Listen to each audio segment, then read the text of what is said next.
Good morning, good afternoon, good evening, and happy New Year's Eve as I record this on December 31st. As this needs not to be on. Uh yeah, happy New Year's Eve.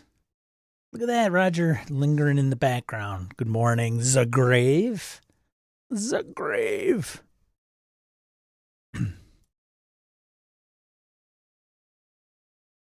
I had a opening question, and then I totally forgot what it was. And I had it this week. And the problem is I didn't write it down. It might be non-gaming related. We'll see. CJ, good to see you. Good morning. I am doing just fine. I have a little bit of a surprise today. It'll be an interesting show. We'll see. I would imagine it's going to be interesting. Let me see. Gotta check something here.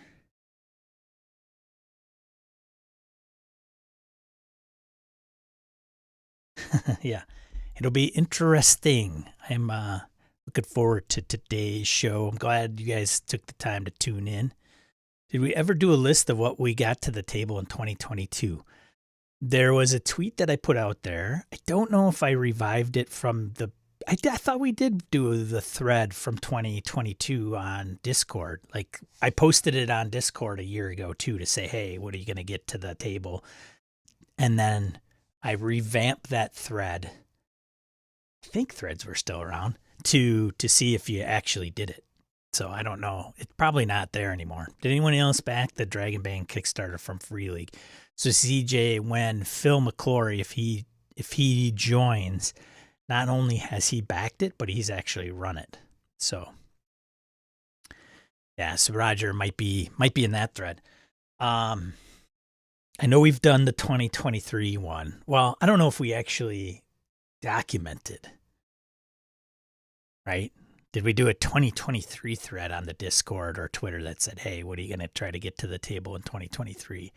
Did I? I don't remember. I'm getting my years mixed up, which is something that occurs to me at my age. Hopefully it will not with you. Oh, we did the one game for 2023. So not a ton of stuff this week as far as news. And I don't, I had a good conversation with Demon Grinder. I don't know if he'll show up today. He probably will. He usually lurks a little bit. He'll chime in, let me know he's here. And we went out and had a couple burrs this week. And it was good. It was good. I got some good constructive feedback, and some of which I can totally understand. And some of the things that I want to maybe do this year. There he is. Good to see you, man. Glad you're here. A lot around like what I'd like to do with this channel in 2023, or podcasting or content creation, community building, things of that nature. And so he got my wheels turning too. And yeah. Well, and one of the things that I think I could just put out there is, how to RPG. The channel name isn't really about how to RPG, right? So that I don't think I can change the name of the channel without losing 500 subscribers. I have a bad habit of hindsight being 2020 and not really thinking things through. Like, I think, well, let me put it this way. I think I start out with something in mind, and then it morphs and changes. And then it doesn't make sense. So we'll see. But I'd like to definitely enrich the channel and be a little bit more consistent in 2023 here, putting up some videos. If you haven't seen the Dungeon 23 video, it's gotten a lot of traction, and a lot of folks have come over to the Discords. And if you're not familiar with that, I haven't brought it up on this channel, and I meant to last week because I think somebody like Ty or somebody prompted me and said, "Hey, are you going to bring it up?" And then I got done with the stream and totally spaced it. If you haven't heard the buzz, it's now taken off and gotten a huge amount of traction across the interwebs. So Sean McCoy, full credit to Sean McCoy. Like, no question, he brought it up. He thought about it. And Sean McCoy is of Tuesday Night Games, the folks behind Mothership RPG. So he did a Substack. He's got a Substack site, and then he puts up articles on. And one of the things that he came up with was this designing a room or doing a mega dungeon for the year of 2023, where every day you would do one room and use the hashtag dungeon23. And people are like, "This is great." And it's gotten picked up by some YouTubers. It's gotten picked up by hey, who's good morning, sir. That guy's die hard, man. That guy, oof. And frankly, so are some of the Aussies, right? They might be. I cannot remember the time difference. Blake every once in a while chimes in here, but they're on the verge of the first of the new year or the first of the year. Anyways, Dungeon 23. Good morning, Victor. You do one room. Actually, I've got the video on this channel if you haven't seen it, but so go and check it out. It's pretty cool, I think. The initiative is really cool. Video's okay. But you basically pick up a journal that you've got lying around, or, I picked this one up. It's like a planner. It is a planner, actually. And it makes it easy because I've got the dates of days of the week on one side and then just a grid on the right side. And it allows you to make a room, and then obviously under the date, just list the description. So we've got some really ambitious individuals that have already started doing some of this because they're setting their journal up. And there's a lot of buzz on the Discord. Yeah, there's been a lot. And in the video that I put down on the channel, I'm like, hey, if you're interested in doing this and you're interested in sharing it with a community, head over to our Discord. We've got a specific channel just set up for you. And so we've probably, I'd say at least 10 maybe people that have probably found that channel and come and join the Discord. And, if they look at the other channels and whether they're lurking or participating actively, that's obviously to each person's personal preference. But the Dungeon 23 channel is going to be an interesting one for the year. We got pictures. Phil McClory, I got to hand it to him. That guy's going bonkers. There's talks of how people are going to do it, if they're going to do, point of light type of campaign where it's not like a mega dungeon, but it's a wilderness or outside initiative. Kevin Keneally, good to see you, man. Morning, Ty. So, it's so soothing. Get out of here, Ty. Oh, that guy. But if you're interested and you haven't watched the video, check it out. And then Sean also put in a Substack like 52 kind of themes, like one word, like undead, weather, whatever. 52 terms that might incentivize you or give you some inspiration to theme your dungeons. And of course, there's talks of like, if you do it once a day and there's 12 months, there's 12 levels to your mega dungeon, things of that nature. There's some people that might be doing huge spacecraft, space station type, or a starship. It could be anything. But I think the trick is to see if you can accomplish it. If you can finish it within a year, can you go the distance, one room a year? And one of the cautionary, pieces I would put out there is, some people might get really hung up in if it becomes too much, they may get burned out and stop doing it, because they're losing inspiration or something along those lines. So make sure it's something that's very brief. It doesn't have to have a lot of description. It doesn't have to have monster stats. It doesn't have to be for a particular system. It could be literally, here's a 20 by 20 room. It is empty. What is going on, Mark's Genre Mixer? Morning. Happy New Year. Yeah. Happy New Year. Well, not yet for us, or at least me, but if you're experiencing that, then Happy New Year to you.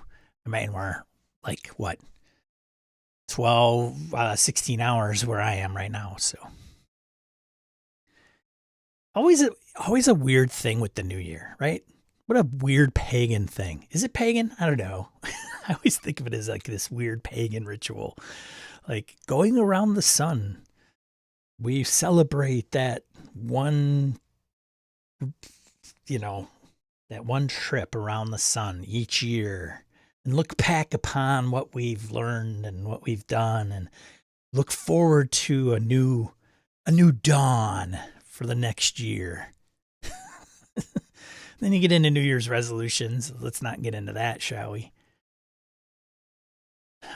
Victor says, I'm a little less concerned with cohesiveness. I'm more interested in creating a habit. Yeah, for sure. That's the thing, right?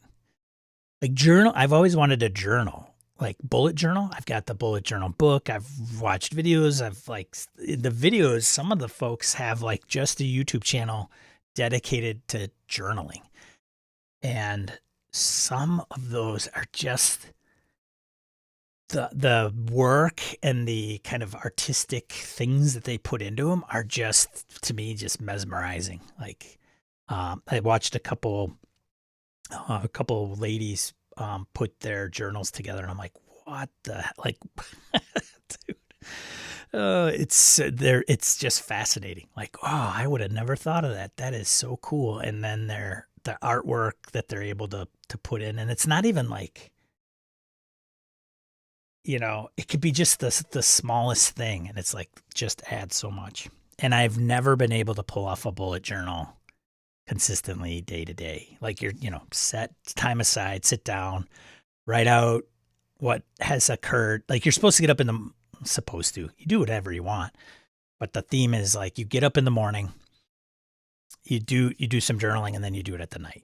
And the kind of some of the pieces behind that is you might make out your list of to-do things and what you did for the day at the end of the day, and did you accomplish those, and then you move those forward, and there's a whole systematic thing behind it. And man, I'm like, oh, okay, I'll do that, and then I start, and then I never pick it up again. So it's like you gotta set aside a consistent time in your day, and I don't think I do that for myself. It's always based around something. So I don't know if anybody here has that like discipline to, some people meditate, some people just go for a walk, some people run or exercise, like they do it for themselves, to set time aside for themselves. I don't know. So anyways, who else? What's going on in the chat? Same for birthday, Sean. Makes no sense to me. The celebration should like celebrate our parents, right? Give them gifts or something. I miss my old friends where we would have a New Year's night game. We organize and get together, becomes a game night. That's cool. The level of detail on those bullet journals is just off the charts. Yeah, for sure. Kevin, I journaled almost every morning, but I use a daily meditation book as a guide. For example, I've used the Daily Stoic for a couple years now. I usually summarize the daily reading and then write something I'm thankful for. Kevin, you're far and away beyond what I'm even trying to do. Okay, so usually we wrap for a little while for everybody to join and everything. I'm going to take a break, so go. If you haven't filled your cup, go and do that. I'm going to take a break, and then we're going to get started on today's stream, and I think it'll be an interesting one, and we'll see where it goes. We may touch on the news, we may go over crowdfunding, but to be honest, there's not a ton there. So,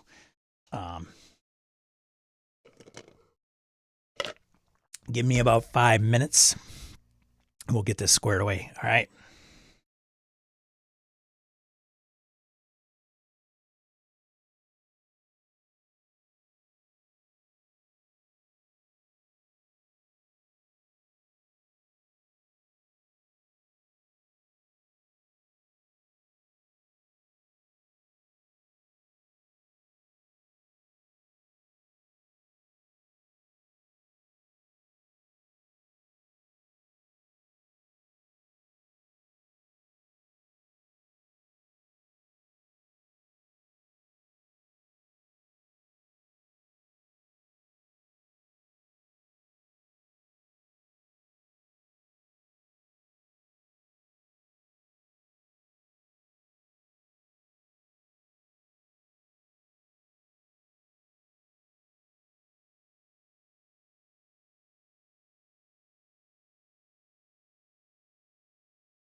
All right.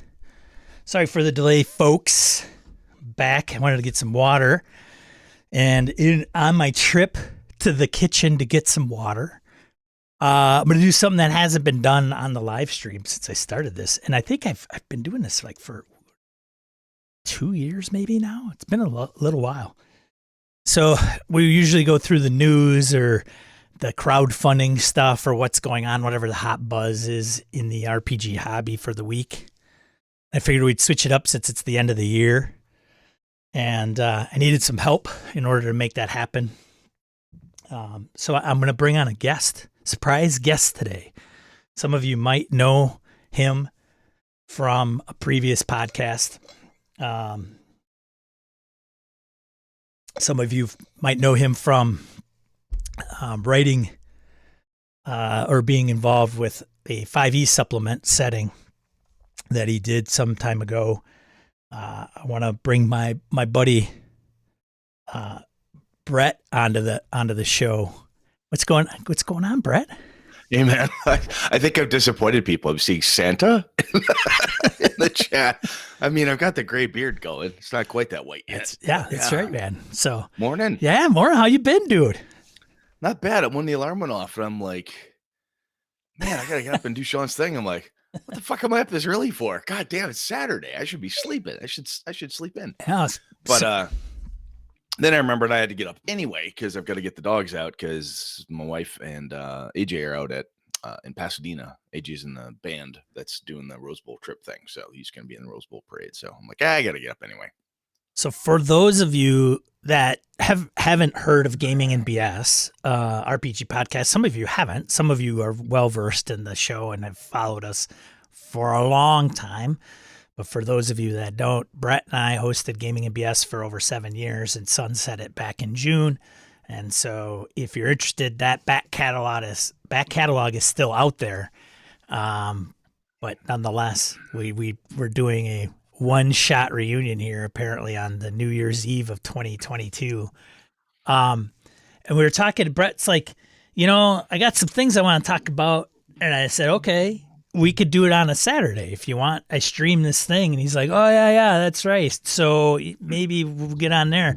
So Brett, I'm like, well, what do you want to talk about? And he says, I think you gave me one topic about. I gave you two. You did give me two.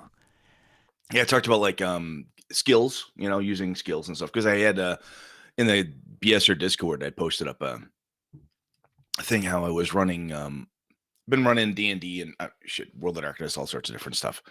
And what? D&D and World of Darkness? Shut up. No way. Oh, and I did some Vaesen a while back. And then Swords and Wizardry. Swords and Wizardry has been a hit. And I've always liked it.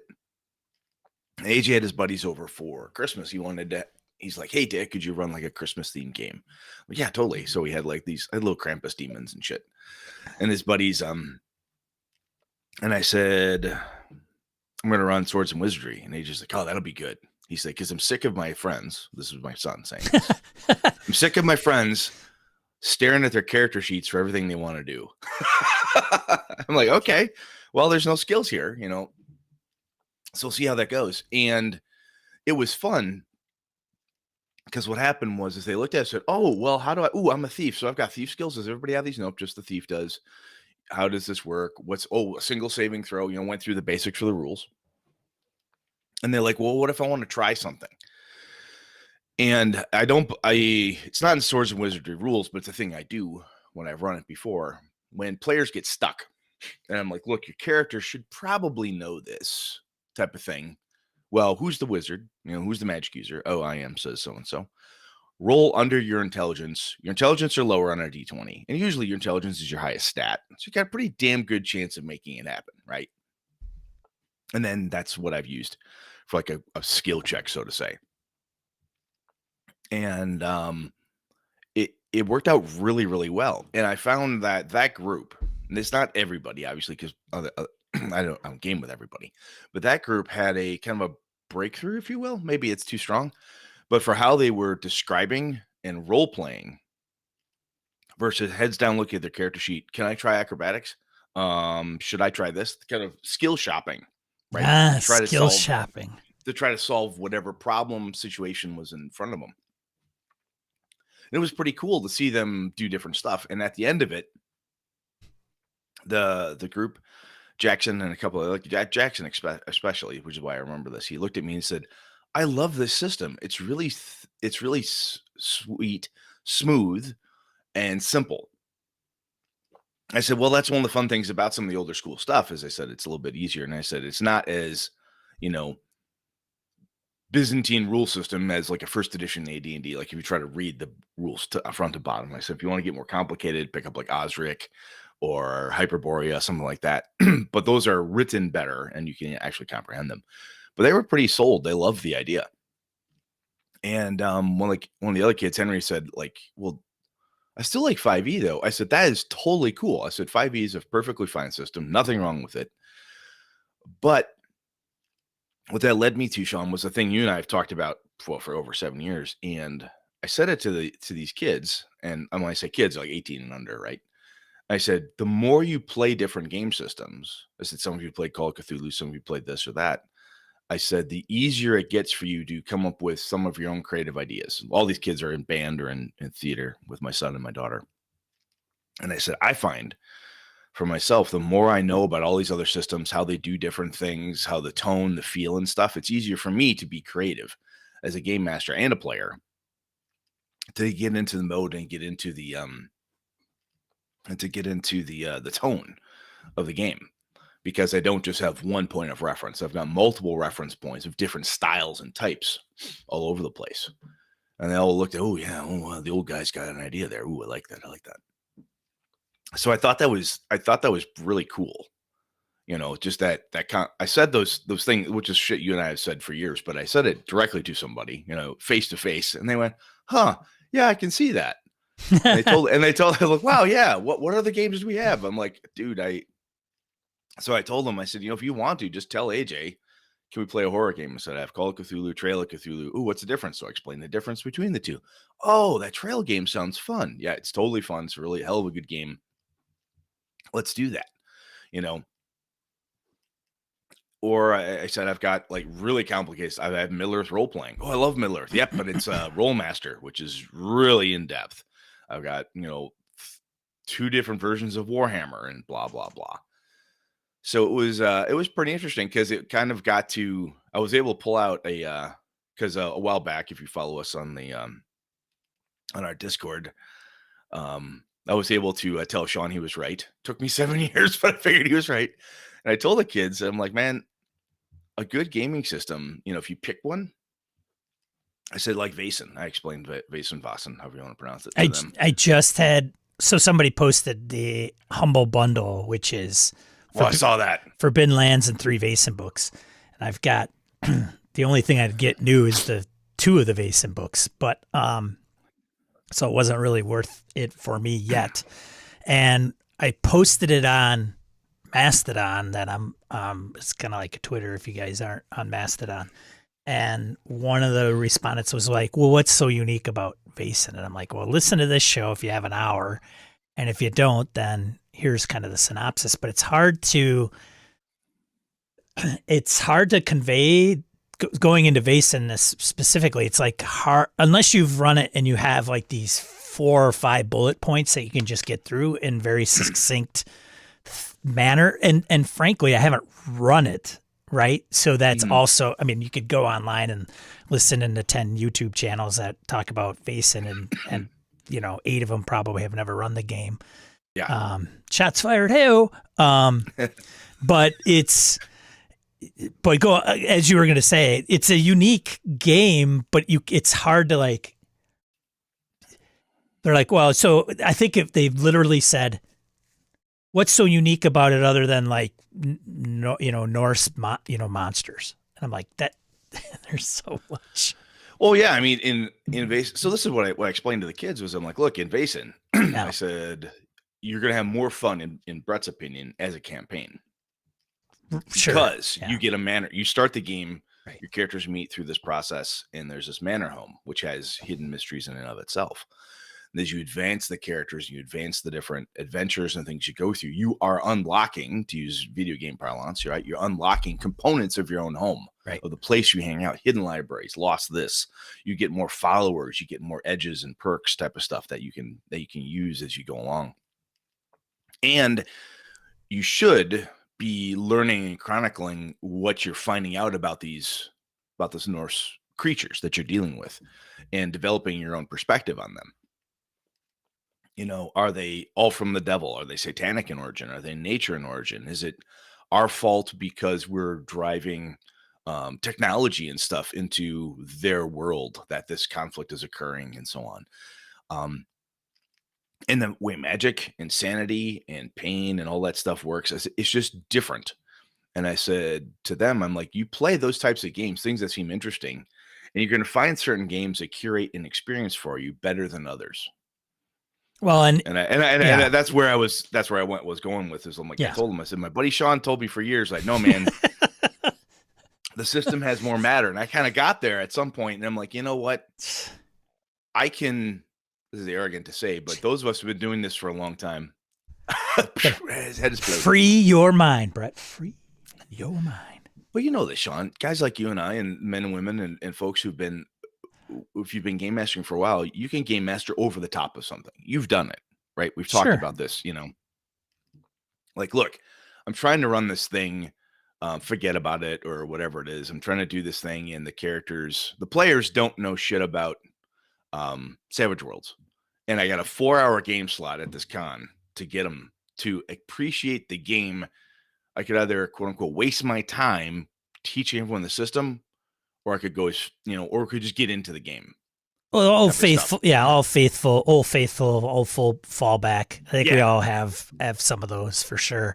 Yeah. Most of the times it's 5e, honestly. Oh, yeah. You know. But I'm like, you know, the more if you pick a game like that, I said, if you want to really have a very good folklore hunting, figuring out mysteries experience, I said, I have not found anything that's like Vaesen yet. I said, I love that concept, and it curates and wonderfully provides you all the tools you need for that type of thing. I told them about Symbaroum to stay on the Free League bandwagon. Like, all player-facing dice? Everything's player-facing. I, as game master, do not roll a die. I just give you difficulties and stuff. Oh my God, that sounds crazy. And it's all exploration, the rules around it and stuff. Like, oh, wow, that's really neat. And AJ was telling me that as much as he loves 5e, one of the things that frustrates him is that he has to do a lot of work to maintain X, tone, atmosphere, whatever the case is. And I said, you know, man, I said, that's been a quote unquote problem that some people have identified, which is why we've got all these other games in some cases. I said, it doesn't mean it's a bad game system. It's still a ton of fun. I have a blast running it and playing it. I said, but there is a little bit more work on everybody's side to get into that feel, because you don't get to lean back on the mechanic to help you push into something. I don't know if that makes sense. It does. And I think going to the theme and not, you know, even Vaesen or removing the game specifics, I think there is a crossroads many of us come to, and some of us will come to that fork in the road and they'll go, oh, interesting, I'll go down this way, which is different. Or they'll just go, I'm going to stick to this because it's what I know, and I don't want to change, or I don't want to make the effort to do X or Y, or it's just the thing that I jam on all the time, which is great and fine. But I think when we talk about that fork in the road, somebody like your son is going to come to that, or his group. There's two things though. Well, I kind of look, I'm not going to be all over it on this, but there's a couple things, right? So they may not consciously be searching for it, right? Like they probably weren't until all of a sudden they kind of, like AJ was probably like, I have these challenges. Well, he's been exposed to more than they have, sure, because of me, right? Yeah, so he's stuck in my house, looks at my bookshelves and goes, "Ooh, what's this one?" And I think I have run probably a dozen different games for him at this point. Yeah, well, right, and you know, it's see you later, Kev. He's taking off. So see you, man. Yeah, it's So they stumble upon it, or somebody Mhm. presents it to them, and they go, "Ooh, this is what I've been missing," or they have that missing piece that they have in their brain, and they're like, I'm trying to find this other thing, and they purposely seek it out intentionally versus like stumbling across it or joining a con game to try something new. So I think it's always interesting how, and then it goes back to, some people saying, well, does it matter if D&D succeeds, right? And I think part of that discussion also has to do with, um, like with 5e going to 1D&D, there's going to be folks that don't want to move on to 1D&D. They're either going to stay in the 5e ecosystem, they'll move on, or they'll try different games or both, Mhm. and realize that there's different games facilitate different things, and it might be easier or faster, or there's talks about 5e being way too complicated to run for a new game master when you can just run these rules lighter systems or things that you're touching on, or in AJ and his group about skill shopping. Well, there isn't any, but you were a farmer, so because you were a farmer, you would know about certain animals. So here you Mhm. go. Like, and when I think some of that clicks in some of those players' brains, they're just like, what? I'll tell you, man, though, what's interesting, or what I find interesting, I should say, is that you need to when I was younger, I first started gaming, AD&D or D&D, that was the game, right? That was the one everybody had. Every once in a while, someone would say, "Hey, I have Top Secret." "Huh, I have Star Frontiers," I would say, or I have Middle Earth. Those of us who had the other games, we were like the gaming nerds. The other guys we played with, or I played with, excuse me, were they were gamers that hung out with us. They were the people who were willing to game with us. And eventually, when I started gaming in other systems and trying different things, it became only the people that were really into RPGs as a hobby. They weren't just passively into it. Insofar as it was a thing to do when we hung out, we liked doing that. I think it can be scary to go from I learned D&D. I've heard about this Call of Cthulhu game. That looks really cool. I even and now you could say, "Hey, guess what? I went and downloaded the free, tryout version of Call of Cthulhu. Okay, so I didn't have to spend any money. That's good. But now I have to convince someone to play with me. Yeah. And if you're 15, 16, 14, your teens, even 20s, or you have any type of I don't feel comfortable going online and asking a shit ton of randos, "Hey, I've never done this before. Would you be willing to try Call of Cthulhu with me for the first time?" That is terrifying for some Oh, folks. It's it's, absolutely terrifying. And if you can't get your friends to try it, like the people you game with, you hang out with, yeah. which is one of the reasons why when I try new stuff, I'm very fortunate. I've got my game group that I've been with for 30 years. I've got you. I got people from the BS group. When I find time, I could say, "Hey, I want to finally get Simbrum to the table." God damn it. Wham. I could go to the BS or Discord and say, "Hey, I'm going to run a Simbrum game this day, this time. I need 2 people who's in." Boom, I'll get people. Because I've found and, through the podcast and other folks figured this shit out. But it's scary. It really is. And oh, I I- it it, it it's it I think that is one of the reasons I told the kids this when I was talking to them. And I said, "Look, here's an interesting thing. Even if you don't get a chance to run it for a long time," I said, "I got games on my shelf I've not yet run yet." I said, "But by reading the game," I said, "it gives me creative ideas. It gives me thoughts about what I could do." I said, "A game like D&D is really cool because it allows you to inject a ton of stuff and you don't break the game really, right?" right. Like I know last time you and I chatted, this is ages ago, it feels like already, but about like your a Forbidden Lands game. You were using um stars and wishes and stuff like that. That is not in the game. No, But it's a thing you heard about, you read about, you thought, "Hey, I want to implement this tool. It's not going to break my game, but right. it's going to be a thing that could enhance it." And sometimes just the idea of we talked about this ages ago with critical hit charts. If you pick up Dungeon Crawl Classics, you get a copy of it. Like, God damn, this game looks fun. Oh my God. I want to run a funnel. I want to do this. It's race as class. This is going to be a blast. Let's do this. You talk to your friends, and those men and women look at you, go, I don't know, man. It sounds like just D&D. We already have D&D. I don't want to buy a new game. Can't we just play D&D? Crap. But when you're done going through it, if you look at those critical hit charts, you now have a phrase, terms, words, a complete little snippet that you can use as a descriptor for your combats, for how the spell effects go off. You can steal pieces and parts of that creative stuff. And I think there's a Matt Kovala said this, like, look, just because you play different games or speak other languages doesn't make you a better person than somebody who only speaks one language or just plays one game. I think you have an advantage in the RPG space in your creativity if you expose yourself to other components. I believe that one of the reasons I feel I'm fairly good at what I do when it comes to game mastering and playing. I think I'm good at it. I'm doing it for a long time, but I also work to read different things, try different stuff, and so forth. And when you do that, like I told the guys I was talking to, AJ's friends, they're in theater, in band, and stuff. I said, look, it'd be like if all you ever played was jazz. Okay, cool, smooth jazz. Yeah, you're really good. I mean, half the guys at the table are all percussionists. So I'm like, all right, so you guys got 4 really good jazz drummers, great. And then I throw you something from Rush or Tool, and you're like, what is this? Who the hell?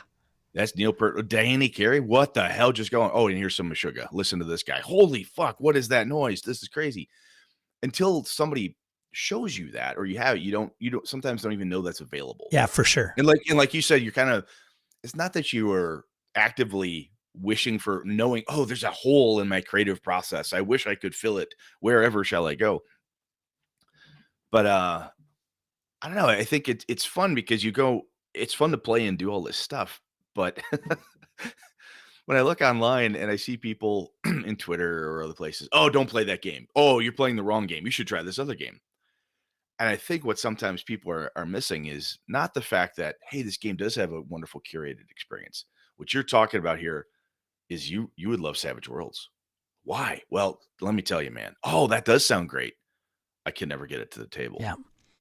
And the reason you can't get it to the table is because the 3 men and women you're playing with have no interest in doing anything different. And then I think it was who's Carl in the chat, like, it's like asking someone out. Well, yeah, Michael's. You go, hey, so yeah, I've never played with you before. We're on the same Discord all the time, and we've talked twice. Would you be willing to commit every Saturday from noon to 5 with me for eternity? Yes, I will, Brett. Michael says some people just enjoy staying with the system they know. We all know folks like that. We know we would enjoy something else, but they get distressed when you challenge their comfort zone. Yes. My old group, Ty says, got so tired of made games. We homebrewed systems for the longest time. Going out, it's scary. Like it is. I have a guy I work with, and he's quite a bit younger than me, which is starting to become a theme. Like there's just, I think a lot of people the people that are younger than me are outweighing the people that are older than me, I think is starting to happen. In April I'll turn 50. So it's, I'm turning the corner. The world where I'll be like, your eyes, wow. You will gain 1 more point of wisdom, Brett.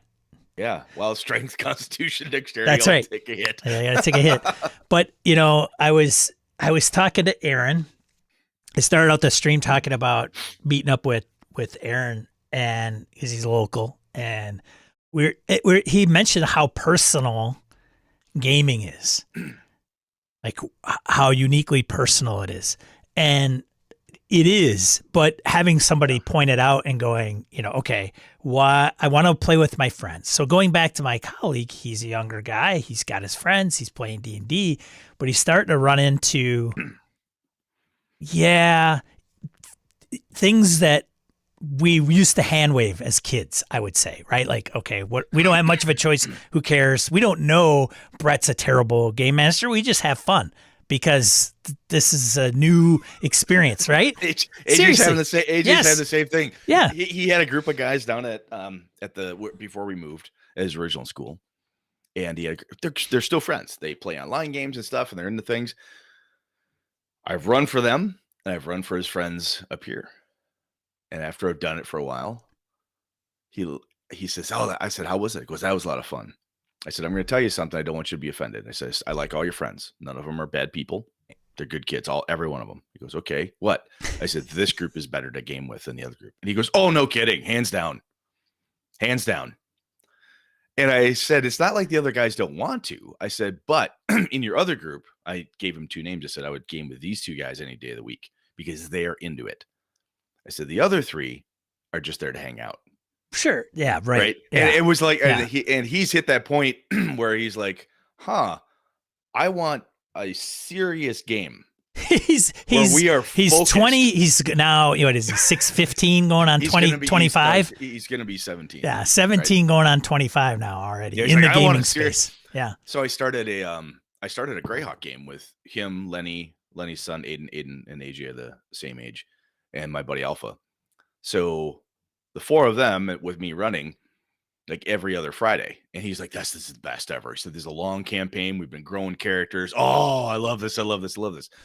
And he could never have that before because the kids he's friends with don't play D&D the way I used to, where I was the guy like, "So we're playing D&D on Friday after school?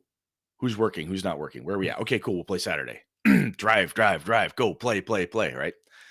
Anyway, I totally interrupted you, but the kid, you're a kid. I don't know how old he is, right? Well, that young whippersnapper you're working with, but it's hard because, depending on your age, like AJ used to hand wave certain things with his friends, and now he's like, "I get a taste of something else. I don't want to tolerate crazy, goofy kid at my table. He's fun to hang out with or play video games with, but I don't want to game with this kid." Yeah, man. And so that's hard to do, yeah. to look at people you've been playing with and say, Yes.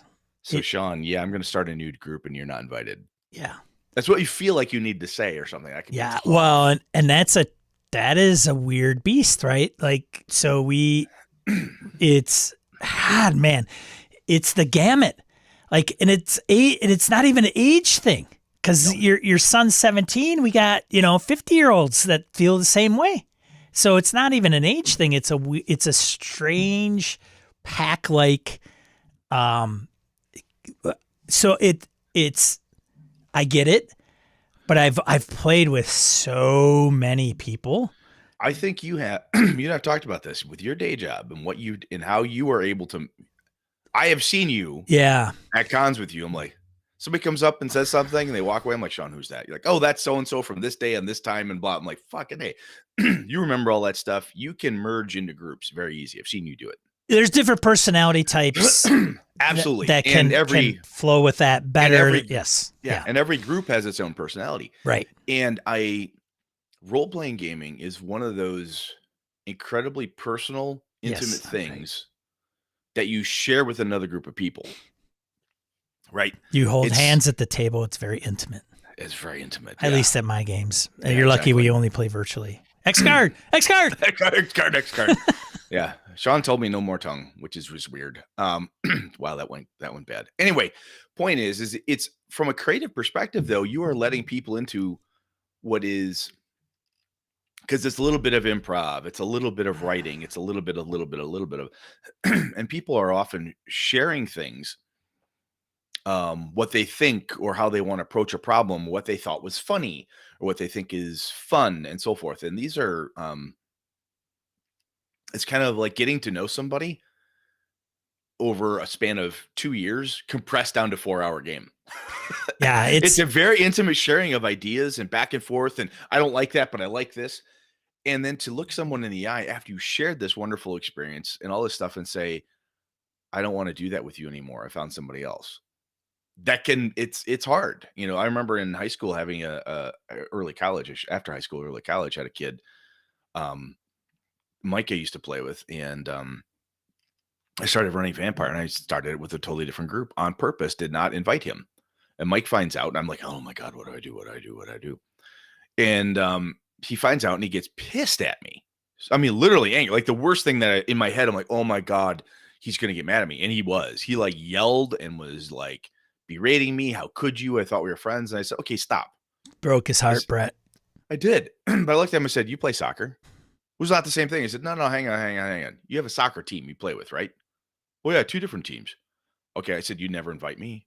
Well, you don't Yes, play soccer. I said, you've never asked. but You've you never suck asked at me to soccer, Brett. I can't have you on my team. exactly. You Which suck. is where Right, it went. right. Well, I'm like, that's fair the reason too. you don't Right? want me on your team is because I fucking suck at it, right? Right. And I'm Well, not saying you suck at this, dude, but I'm saying is I'm playing this game with this group of people. that's a I don't. really good analogy. That's It a was really like, good analogy. and it Yeah. kind of, he didn't like it. He was pissed. Hey He man, was I'm still angry, emotionally angry. trying to But build a at the, franchise here, dude. I don't need any. I don't need any minor leaguers on my yeah, team. but at the end Sorry. of, it, it was like, okay, type of thing. And it is hard though, and I think the reason it's hard is because a lot of the people I'm gaming with when I grew up and stuff, these were friends. I was only asking people I really, really knew because who the fuck else was I going to ask? And even now, if I told one of my kids, well, just go online and find somebody. Okay, one shitty dad. I mean, I'm also the IT dad who's like, okay, like who are you talking to? When are you talking to? Do not go on this chat. Never use a real name. Do that. Blah blah. Blah. So there's online. People are nervous because like, am I going to get bullied online? Am I going to get some fucking sicko saying shit to me? I don't want just, you know, am I going to end up role playing the wrong type of role playing? You know, I gotta it's say, hard. It's really hard. And when you're I, talking about friends, oh my god. Anyway, Sean. well, and it's so I've pointed out examples of how I've had a lot of game groups, and some of them had become friends through that, or I knew them ahead of time. So many of the rare instances where I don't know anybody is running one shots for BSers, and even then, it had to start somewhere. So Yeah. even forum handles, Discord handles, Twitter handles, random encounter messages, some of those you can glean like what they might be about. Like they're not calling in with dick and fart jokes through their emails, okay? But it doesn't tell you Everything. It doesn't, right. It doesn't tell you everything. They could even be very, very gaming specific. Like Chris Shorb used to call in all the time. Like put Chris Shorb on the freaking Chris Shorb on the. It turns out he's the the hook. shittiest gamer on the planet. No, I'm kidding. But he would call in all the time, and I don't Chris think I've ever played with Chris. Right? Do I think that he would be a fine gamer? Probably. I would lean. Me personally would lean more on the. Yeah, I'm sure Chris is a fine gamer. Totally. But if he were to join the game, he may be the light in the one that brings a lot of levity, kind of doesn't take it. It's not serious all the time. Serious, right? Like this is like we're putting up a building, and if we don't do this right, the walls will collapse, right? Or the bridge, right? The bridge will collapse. We are saving lives here, people. Right. Yeah. Like we got people on the table, and if you don't get that, it's off. But well, yeah, because it is so social, and my idea of what a fun game is and your idea could be off just enough that we can't find the common ground, that your fun isn't my fun. Right. Yes. You are an awesome gamer in your space. I'm an awesome gamer in my space. Our space is just bunk. Well, they don't, the Venn diagram is really thin, and the other thing is that it's funny because not funny. It's ironic because we get nervous about the quote unquote stranger or the rando or somebody we don't know well. And then we don't want that's too risky. I don't know. And then we have friends that we've known for years and we go, I want to play this. I want to try this other game. And our friends are like, eh. And then all of a sudden you've known them for a long time. So it's I'm guessing that there are a huge amount, not a huge, but there's probably a good amount of the Venn diagram where we have friends that we love, yet the gaming is a weird component. Like it almost becomes like, do I want to hang around with Brett in the gaming sphere? Like I'll go ride motorcycles with him. I'll go hunting with him. But now, and I've gamed with him for years, but I just don't want to game with him anymore. So my buddy, I went bear hunting. I'm going to go again this next spring. My buddy Arnie, he's literally the best hunter I've ever met. The guy he's amazing to hunt with, to hang out with. I always learn so much just outdoors lore from this guy. he has no concept of what role-playing games are. He asked me once, goes, so you've got like gaming tattoos? Yes, I do. What is that again? So I try to explain it to him. He's like, huh. Oh, like Skyrim. Is that like like Xbox? Oh no, he's older than I am, so he doesn't even know what the fuck Skyrim is because he's Mud. Is that like Mud? Yeah, he's like, I don't get it. So he'll try to do like a gaming joke at me and use like what he thinks is a video game joke, but he thinks it applies to me and it doesn't work. But I just chuckle with him anyway. It's fine. Yeah. But it's just those two worlds are never going to meet, right? That's just not the thing. And you can. I totally went off the rails there, but it's so funny because in a way, because I've got this thing I want to do, and I'm afraid to talk to new people. I'm afraid to like my current friends won't do it. If you're old enough and you've been in the if you're in management of any kind, you're hiring people. And if you're not, this may not resonate with you, but sometimes, I have to, I had a contractor, just brought a contractor in a little bit ago. And he's working for one of the managers underneath me. Son of a bitch didn't call me. Well, you don't feel my area. Just kidding. Anyway, so the guy, and the guy's not working out. So my manager gets hold of me and says, hey boss, guess what? I'm like, ah, shit. Okay. Get a hold of the vendor. We got to cut him. We got to replace him. God damn it. Now, guy was on the team 3 months. We're like, yep, just not working. No. Just not working. Interviewed great. All the signs were there. This should be a wonderful partnership. It didn't pan out. In the job world, corporate America, of course, is so bloody fucking cutthroat. It's like, oh, you don't work. Wow. Throw the body on the pile. It's horrible. And even then, I feel bad because this is a person who isn't working out. We tried it for 3 months. We're like, okay, let's give it another month. Let's go 4 months. Let's give him 4 months to hook in, show his stuff. Doesn't work. God damn. Okay, fine. We got to cut this guy. And I feel bad cutting anybody for any reason because this is a human being with a life, needs a paycheck. I don't know if they have family in some cases, blah, blah, blah. I feel bad about this stuff. I can't be that corporate dude who just shoots people for fun, right? Not me. That's a job. We do not encourage shooting anybody. No. Corporate world. No, not in the corporate world. No. But you don't metaphorically shooting people. Yes. Getting rid of them. Right. And it's that. Is it the same as looking your friend in the eye and saying, I don't want to play with you? It feels that way. It has this horrible, heart-wrenching feeling to me anyway, where I'm like, hey man, I don't want to play with you type of thing. And it can be really hard. And it's not personal, but it is. But everybody it's so, oh God. Yeah. And you only have a certain way of approaching it. You can like this. So my colleagues walking into that, I never finished the story. He has a dungeon master. He has a dungeon master who's got his own world and he's writing it out. It's all mapped out. He's got all, and as soon as he says that, I'm like, oh, I know where this is going. Right. It's like Brett. He has a story and he's going to tell it, damn it. And you're going to play through his damn novel. That's the way it's going to be. But he's like, what do I do? And I said, there's a couple things. You could just bail and tell him or not tell him. There's that one. Or you could give him feedback and pray that he absorbs it and says, oh, that's I never thought of that, but you gotta, you could do that.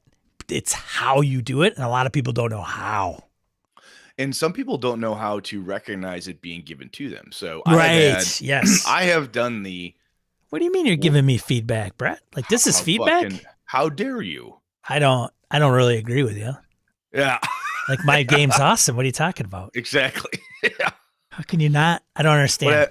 Now, one of the things how do if they have a confused expression on their face, might want to stop talking. You just stop. Like time out because they are not picking up what listening. You're putting down. No. Well, the things I told AJ's friends when we were talking about different games and stuff. And I said, one, the benefit of just reading them is a creative input. You get ideas and variations and things you might be interested in. I said, you learn a shit ton. I said, at the end of the day, every game designer, modern game designer is started out just like you did. They were started out playing a game, figured out what they liked, didn't like, and made their own nonsense because that's all this is, right? I like my own gaming world, like my own gaming style. I do this thing, you figure it out, blah, blah, blah. I said, one of the things that you get to do, though, to wear your friends down, I joked at him, was when you pick up Call of Cthulhu, you say, hey, I'd really like to try this. They go, I said, don't take no for an answer. So you got to sales pitch this shit, man. I said, they come back. I said, it's not like hard sale. I said, this isn't like an Amway, pyramid scheme sale pitch, right? But you can, I said, by bringing up the idea when someone's like, yeah, I want to do something different. Well, I could always run that Call of Cthulhu game. I don't know, man. Hey, how about a one shot? All right, fine. Let's just do one. You can tell people about it. You can use references. You can discuss the thing. It's this is one of the ways that I've watched the kids, my kids hang out with, where they influence each other back and forth. Ilana has some friends that had heard about RPGs, but really weren't interested in it at all. She asked them, have you ever played? Were you interested in playing? And they very politely said, I don't know, maybe. And she said, okay, if you ever want to, blah, blah, blah. A month later, she's like, hey, I was thinking about running a game on this day. I know you said you might be interested. In case you are, I'm going to run a game on Saturday. Yeah, I think I'm in. Yeah, I'm in. Let's try this. She didn't get everybody that she talked about, but she got some of them. And 2 of them played and went, yeah, that was fun. And faded off into friendship land and other stuff. One of them was like, that was fun. Can we do this again? Right. And now she's got a friend who likes gaming and stuff. And I think when I say, hard sell, don't take no for an answer, it's a joke. But the idea is if you have a new game and you want to try it with your friends, because this is the group of men and women or whoever your folks are that you want to hang out with. Sometimes it takes a little bit of convincing to try something. It's like the first time your friend says, hey, have you read this book? Have you seen this TV show? My buddies have been watching, what the hell was it? One of my friends watched Reacher on Amazon, and then they were watching Yellowstone or something. I can't remember. I think, it's Yellowstone. And now I am really tempted to watch the show. Why? Because I got 2 of my good friends that I game with every week. I've been talking about this fucking show nonstop. Every time we take a break or we get together, hey, did you see the latest episode? Blah, blah, blah, blah, blah, blah, blah. And they talk about it like they're really into it. They're having a blast. Hey, really, Brett, really why did you try Vaesen? Well, the reason I tried Vaesen was because of what I read online and from people talking about it and people I trust in the Gaming BS forum going, oh my God, this is great. I looked at them, that's interesting. It's all because of, people like you. The reason I decided to look into Free League Press stuff was because my buddy Sean said, this game company makes really good shit. It's so great, man. You gotta try it. It's fantastic. Yeah. Dungeon Crawl Classics. Sean Kelly tells me, hey, Brett, have you played this? I heard about it. Don't know anything. I know all the good games. I don't know why anybody just I don't know why anybody doesn't just ask Sean. Just like, I don't like that game. Try this one. This is really awesome. Yeah. I've never had anybody come to me and say, that was wrong, Sean. That game sucked. Yeah. Have you run Cold Shadows yet? Oh, God bless.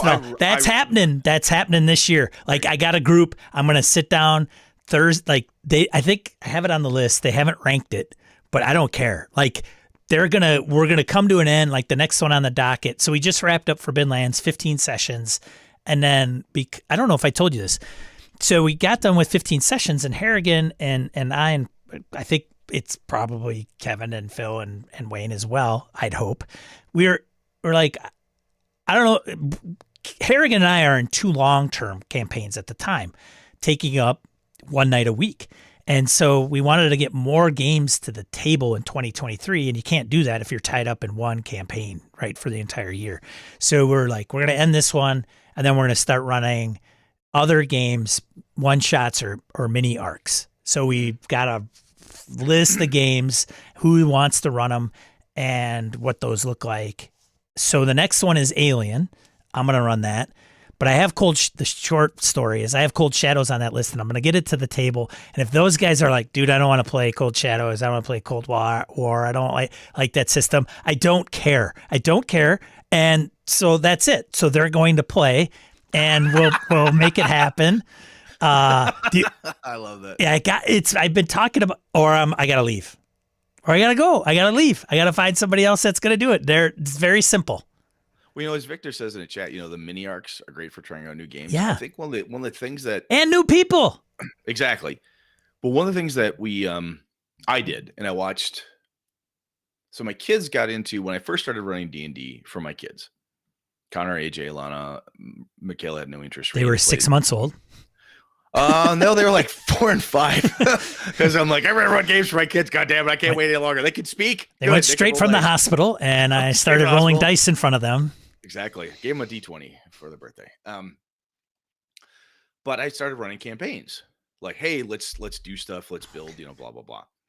And then there was a point when I'm like, hey, do you guys want to play this or whatever?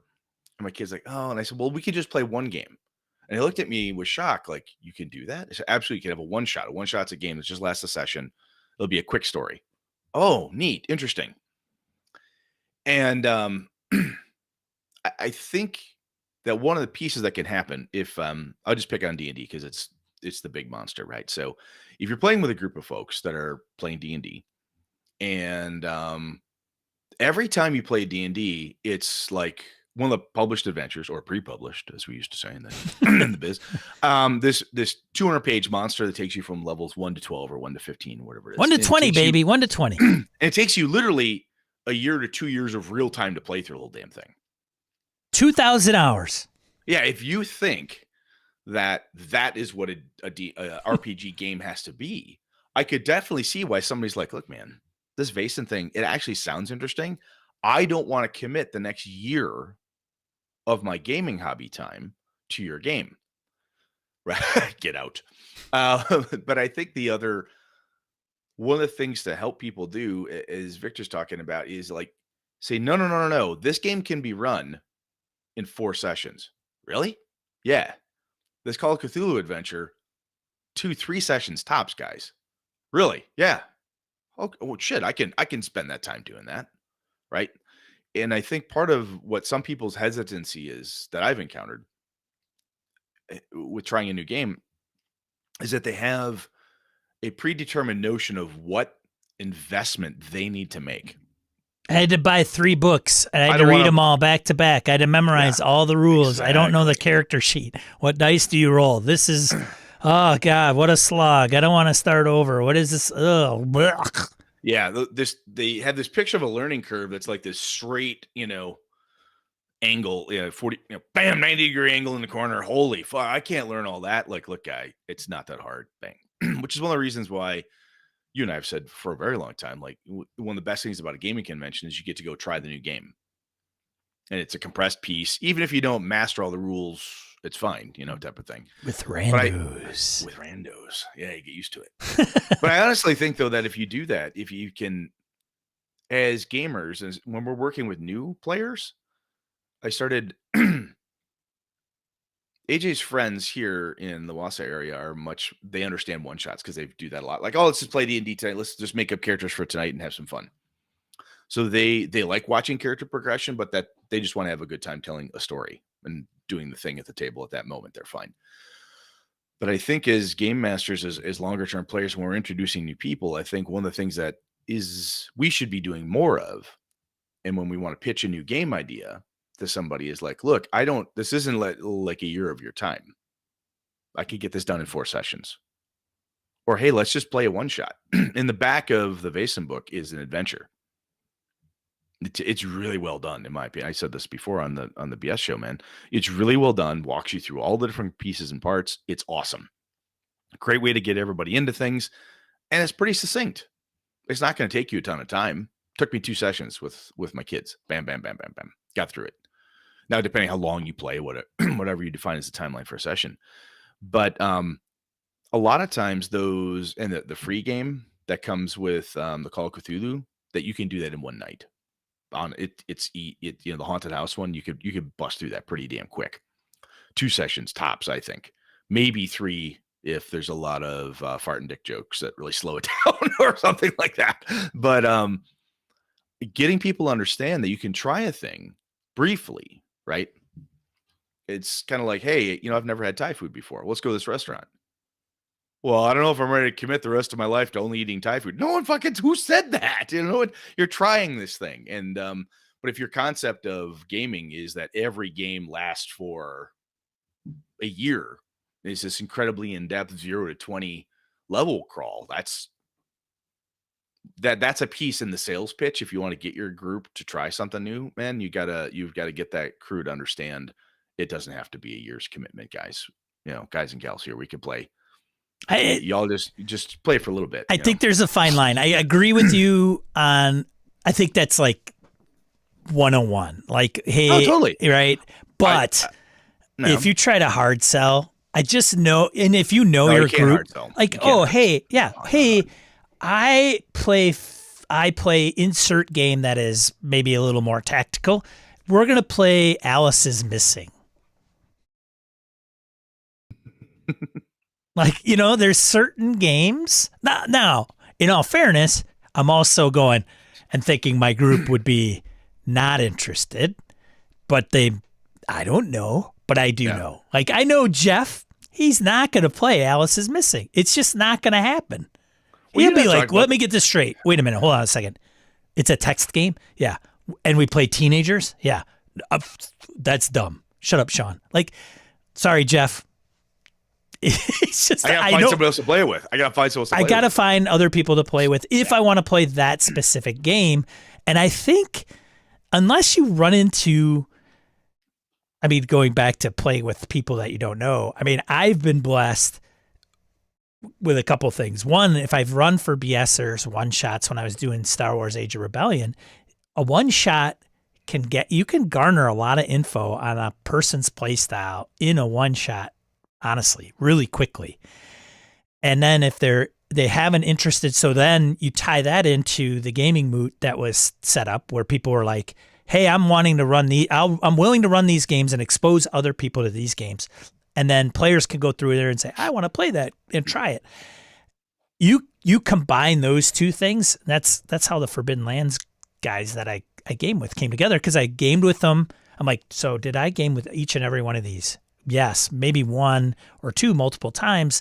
And then I could go on that list and go, oh, they all want to play Forbidden Lands. Freaking fantastic. So do I. And I'll run it. And here we go. I'm going to run this for 5 sessions. Ends up being like 6 months for me. And then, 8 months for Harrigan or whatever it was.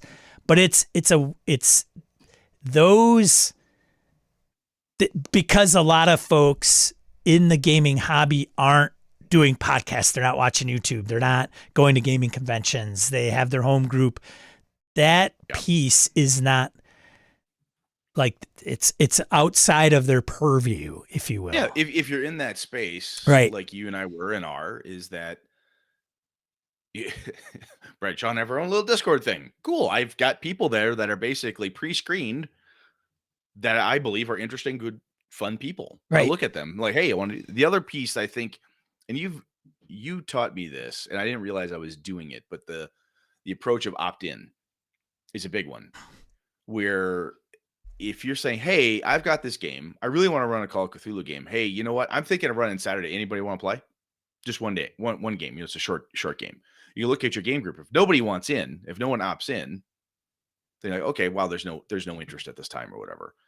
And but when you're playing, the concept of like using your Discords and that type of thing, like when you're explaining what you're doing, looking at and saying, okay, how do I write up like my little one pager sessions, or I want to do this with this and this and this and this and this, and then get people to opt in. That is it could be a couple different things. One, you could have no hits, right? For you finally broke down or not broke down. You broke through and said, all right, I'm going to play with randos. I'm going to try to find people I don't know on this Discord forum. I've never played with them before, but I'm going to say, hey, I want to run this thing. I say I want to run Bushido, which is this old game, I think from the 70s, early 80s. Played it once actually with a friend of mine ages ago. Anyway, I want to run Bushido. No one knows what the fuck it is. So I give my little pitch, throw it out there on the forum, or the Discord, I should say, and no interest. Oh man, no one's interested. Well, that's okay. I struck out here. That's fine. I could try it somewhere else or whatever the case is. You got to go where the Bushido players are. You got to go where the Bushido players are. Right. But you can, you've got to try something. And by throwing it out there and saying, hey, I want to run this thing, is anyone interested? You're going to get people like in the Gaming BS Discord. I'll get people that someone will say, hey, that's interesting. I will chime and go, that's cool, man. I wish I had time because that game sounds like fun. Okay, cool. This Brett guy just said he thinks this game is interesting. So did 3 other people. They can't play now, but they're interested. So let's keep it. Let's keep this idea together, right? I don't know. It's tough. It's tough to make friends and gaming. And I know there's some people who are like, I game with people and they're only gamer friends. They're like work friends, right? I've got people I work with. And if I quit that job and I never see that person again, I'll forget their name type of thing. I don't even know who that guy is anymore. And to me, when I start gaming with you, especially from a campaign, my expectation is that we're friends because I don't like spending a lot of my free time with people who aren't my friends. But I don't know. It's weird. And it can be very uncomfortable to try to break out, play new crazy games with new crazy people you don't know. Because, I think most of us want a game with our friends. It's not just random. It's not only strange, but it might even be more. It can be on one end or the other, more strange or way less strange now in today's world. Right? Because now we can facilitate the community or the social pieces and understand, like tune into somebody and see what they're posting every day on Twitter or whatever, and then it could be very the line can be very like direct and like, here's this line and this is where I lie on this side or the other. And it's a crapshoot. I mean, it's I don't know. We went from hey, running these different games like where it's an epiphany where the system matters to like now it's game group. Well, so it to me, it's all kind of tied together in a way. And one of the pieces, like to go back to the system matters plus epiphany piece here, is like, so I went from 5e to Swords and Wizardry with AJ's friends. Is it a big step? Some people may say yes. Some people may say no. It's basically a D&D type of game. I don't think it's as big a step as going to like Alice is Missing. No, it is not. Right? Like that's no. Or Night Witches or something like that. I mean, right. Like, what the fuck? Or Burning Wheel. Holy fuck. Right. One of the beautiful things about a group, if you want to get people who play only a game like D&D, which is very toolboxy type of game, lots of options and things and weirdness. It's this drink. Everybody drink. Everybody drink. Brett says toolbox drink. So it's early for we have the bingo cards out, Brett. Oh, so do you? just Okay. waiting for somebody to yell bingo. But when you there is so much within the D&D community, online, other places that say, hey, here's a way to make this game more fun. Here's the thing you could do to add in there. Hey, here's Stars and Wishes. Hey, here's this thing. Here's this thing. If you read another game and you're like, hey, I like this idea. So I'm going to use like the gritty healing rules that are in D&D, but I'm going to modify a little bit. Oh, I read this thing on a Matt Colville post, or I saw this thing that Sean and Brett talked about, or this other thing. I want to try this. And you can introduce that type of thing in a game like D&D. And it doesn't really break the game because it's just more of a stylistic thing. It's filling a little spot or whatever. You modify the rules slightly, a little homebrew, if you will. And then if it works and the crew likes it, and then you get to say, yeah, I got this idea from Call of Cthulhu, Vason's Savage Worlds. I got it from, hey, I want to try a different way to do initiative. I stole this from here. Or you know what? How come the game master didn't roll a lot of dice tonight? Or why did we do X, Y, Z? Well, I stole that from Simbarum. I stole this from here. If you pull back the curtain a little bit as the game master or as the player, or especially game masters, we have an easier time of it, of when you modified something and you can tell people where you were influenced from, then people go, I like that. Tell me more. Right. So it's like spiking their drink. A little bit. Yeah. That's probably a really bad analogy. That's a terrible analogy. Actually, in this day and age, made me cringe a little bit. But, it's not. You're not violating them for God's sakes. Let's come on, grow up. It's more like drugs, where the first one's free. Right, there you go. But you're like, wow, that was kind of fun. I like that. I didn't realize I like pickles. Really? Yeah. Well, I got a whole jar of pickles. Well, fucking hell, let's have some more. Close your eyes. Close your eyes. Try this. Eat this. What does it taste? Does it taste good? You're eating sushi. Dirt. Gotcha. You're eating dirt. You love dirt. See? But if you borrow stuff from your favorite game, or your new favorite thing, you've got an idea like, wow, I just read Dungeon Crawl Classics. I think this would be fun. Right? Or you saw something in this new whatever it is, you can go ahead and try it. And then when you tell people, hey, I tried this, I pulled that in from this game. Did you guys have fun? Yep. The folks said they had fun. Well, I stole it from this game, or I stole it from, hey, Ange had this really cool idea. I took it from Ange and we tried this. Wow, that's really cool. Where'd she get that? Wow, that's a kind of a Fate thing. Really? Never played Fate. Well, I played with Ange for a long time. I thought it was really cool, and it just felt like it would transition over here pretty well. Well, what else does Fate do? That conversation can start. And it's a thing that can be done. Not a way that you have to do it, right? That's just an idea. But I've had good luck with that in the past, where I've modified a game system a little bit just to enforce a theme in a game system that isn't heavily focused on a certain theme. Taken something from a game that is, squished it in there a little bit, and then it starts working. I had that with I stole ideas from Delta Green and used them in a World of Darkness game. This is a number of years ago. And I told the players, hey, this concept of background, this concept of how X, Y, or Z works. I can't remember what it was. This is 5-6 years ago. And I kind of took a couple cues from Delta Green. Lenny goes, yeah, it did feel kind of Delta Green, because he'd read the rules too. And I said, well, I was thinking of running a Delta Green game. But I went, yeah, that sounds fun. That was a good thing. Yeah, let's try that. Yeah, that sounds good. Because they played with it for a while, had a taste of just a piece of it, which is similar to how my group has come up with. I was at a con and I played this game because it sounded interesting. And guess what I bought? Oh, you've got the rules now. Yes, I do. I want to play this. Sounds good. Lenny picked up Worlds Without Number a while back. Oh. So I got that sitting on my reading chair in the corner here. Because he's like, this sounds really cool. You should read this. I'm like, all right, sure, I'll read it. That's his way of saying you should read it and run it. There you go, Brett. Ding. Right? Like, run this for us, you.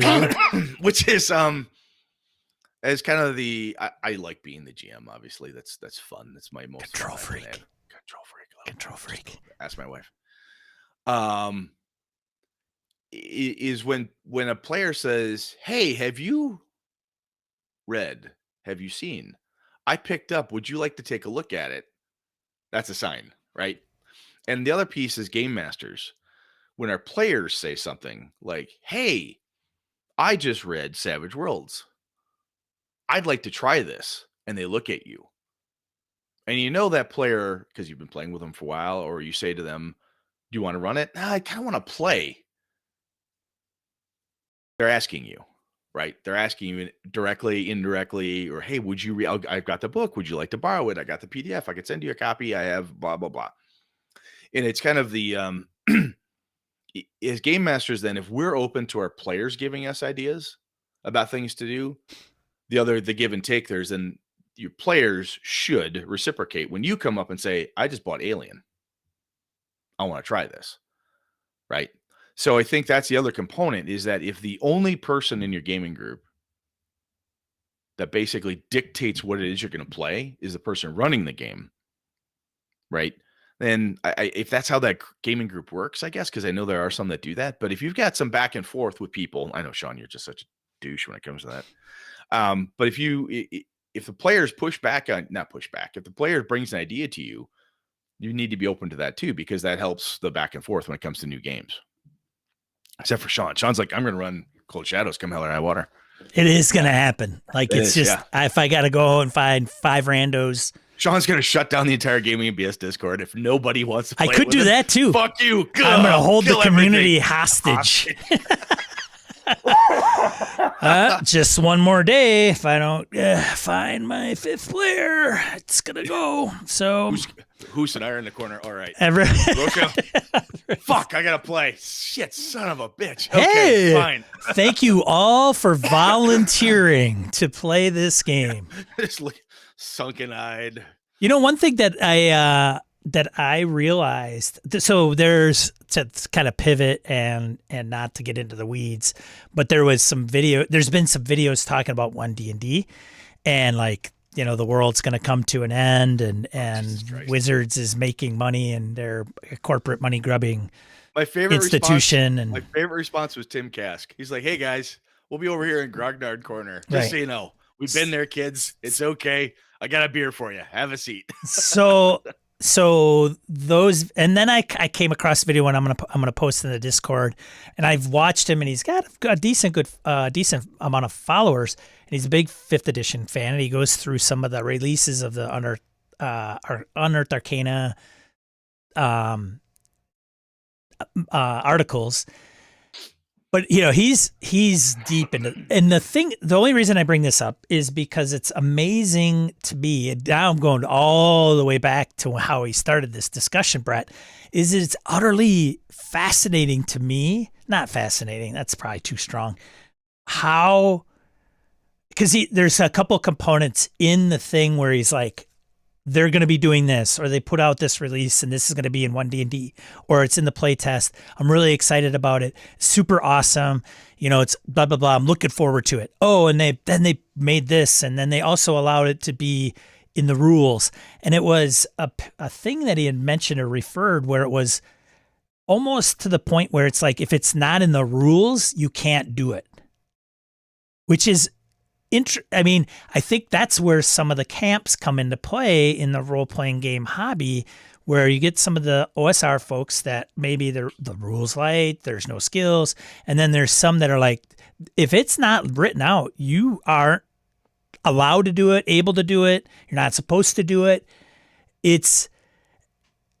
Or you have a game master that's flexible that says, well, it's not in the rules. That's okay. You could do that. Or you could make up that specific character. Or what are you thinking? Well, I want to do this, but it's not in the rules. Like there's no half human, half tiefling, half dwarf character. And that's what I want to do. And I would say, well, why? Right? Because is it to like get these boons? Because then that motivation is for optimizing maybe? Or is it just like you have this person type in your mind, and it's surprising. Now, it also works on the flip side, where you have some of the looser systems where people are like, not in my game, right? I don't want the halfling dwarf human Goliath in my Swords and Wizardry game, in my campaign, game aside, system aside. Like, that's not gonna roll because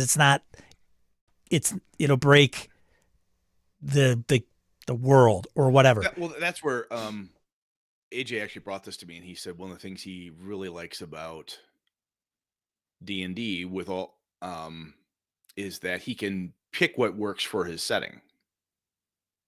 Right. I think. Oh, I like that. He goes, yeah, I like because from his perspective, he's like, I don't allow X, Y, or Z classes, backgrounds, races, blah, blah, blah, because that doesn't fit in the world I've made. Totally makes sense. So, which I think is a lot of, I think that's very common. And then there are some people that just hate that mentality. It's like, but then you run into it's a rule that says I could be a Loxodon. I don't want any Loxodon. Right. Well, too bad. The book, it's legitimate. It's a legit Wizards of the Coast on the species, title race. Yes. I can be a Loxodon. Yeah. You said this book is allowed. Now you're locking everything down. Now you're squashing all my stuff. You know. Yeah, I don't. There's role-playing games are very, very strange because they're probably games in the loosest of terms, insofar as it's a fun thing to do, but there's no winner, there's no loser. Right. We often see in word game. We should, I know where you're going. It's funny because you outline what a game is, and it's like, well, you don't do that in this. What's a game? No. Then you don't do this and that. There's no teams. Like, well, yes, there is. You know, like, yeah. And it's hard to say, well, I always play everything rules as written. Really, every rule, every rule. Wow. every rule as written for every situation. So what if you don't remember? And when the situation comes up that there is no rule for, you just say, "I'm sorry, it can't be done." What do you? I mean, how do you do that? Right. Because there's the spirit of the thing, the words, the terms, the effort, and that's where it comes. Some of that stuff comes into like not just some of it, but that's heavily influenced play style, what you like, what you don't like. And that could cause people to look at a new game system when you say, "Hey, I'd like to play Call of Cthulhu."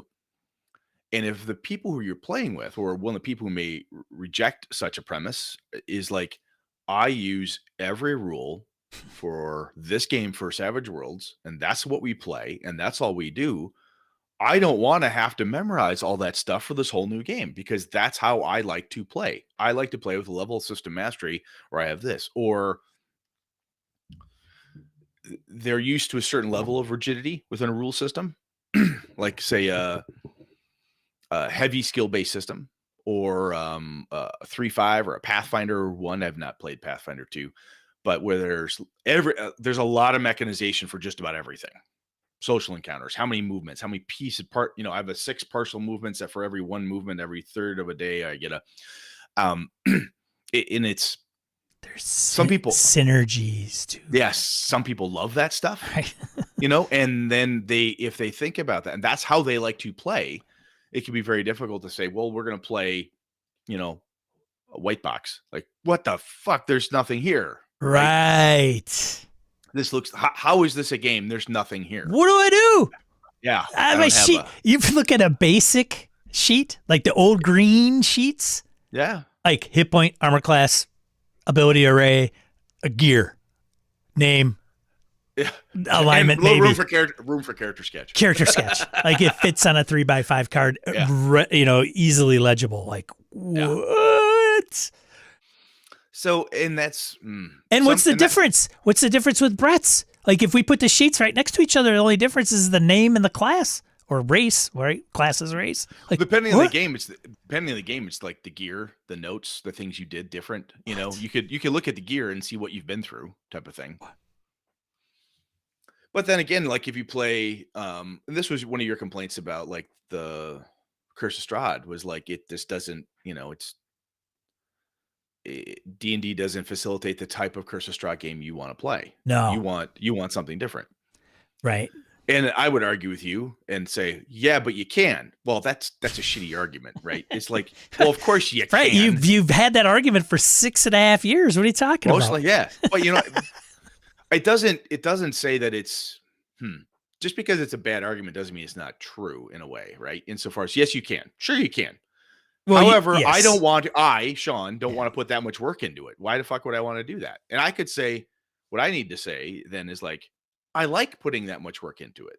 This is fun for me. Therefore, I'm going to do this thing because I like doing that type of work. Not everybody does. But anyway, God, fuck, we went all over the place here. That's the deal. That's the deal. I know. Wow. Yeah. This is like old school BS, man. We're just rambling like crazy. It's so game groups, skills versus no skills, looser, less dense rule systems and mechanics. There's so many, the golden age of gaming is now, right? There's so many options and features and functions. It is very difficult to find a game that fits for the group of people you want to play with.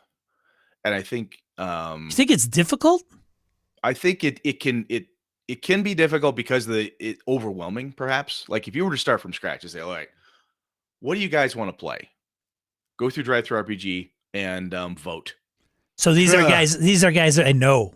Even people I know. Okay. Like if I went to my group and said, all right, I will buy and run anything. Let's take money off the table. Like we will, whatever you want. Go to DriveThruRPG. Fatal! All right, no. Just to see if Brett could do it. No, that's horrible. But if you just said, okay, go through DriveThruRPG and vote. I mean, I've gone through DriveThruRPG and just said, oh, interesting. Similar to click, click, click. Half hour later, I'm in some weird rabbit hole of some indie publisher. Like, wow, this looks kind of interesting. There's so much stuff. There's so much fucking stuff. And I don't know. It can be really, really hard. And that's why I think that's why we need the eHarmony for gamers. We need totally. We need to quantify everything. Yes, quantify everything. Fill out a shit ton of forms and fields, and it'll spit out your ideal game group and hopefully friends or even mates. Exactly. One of the boxes has to be, don't put me in, don't tell me what to do, or don't pigeonhole me, whatever.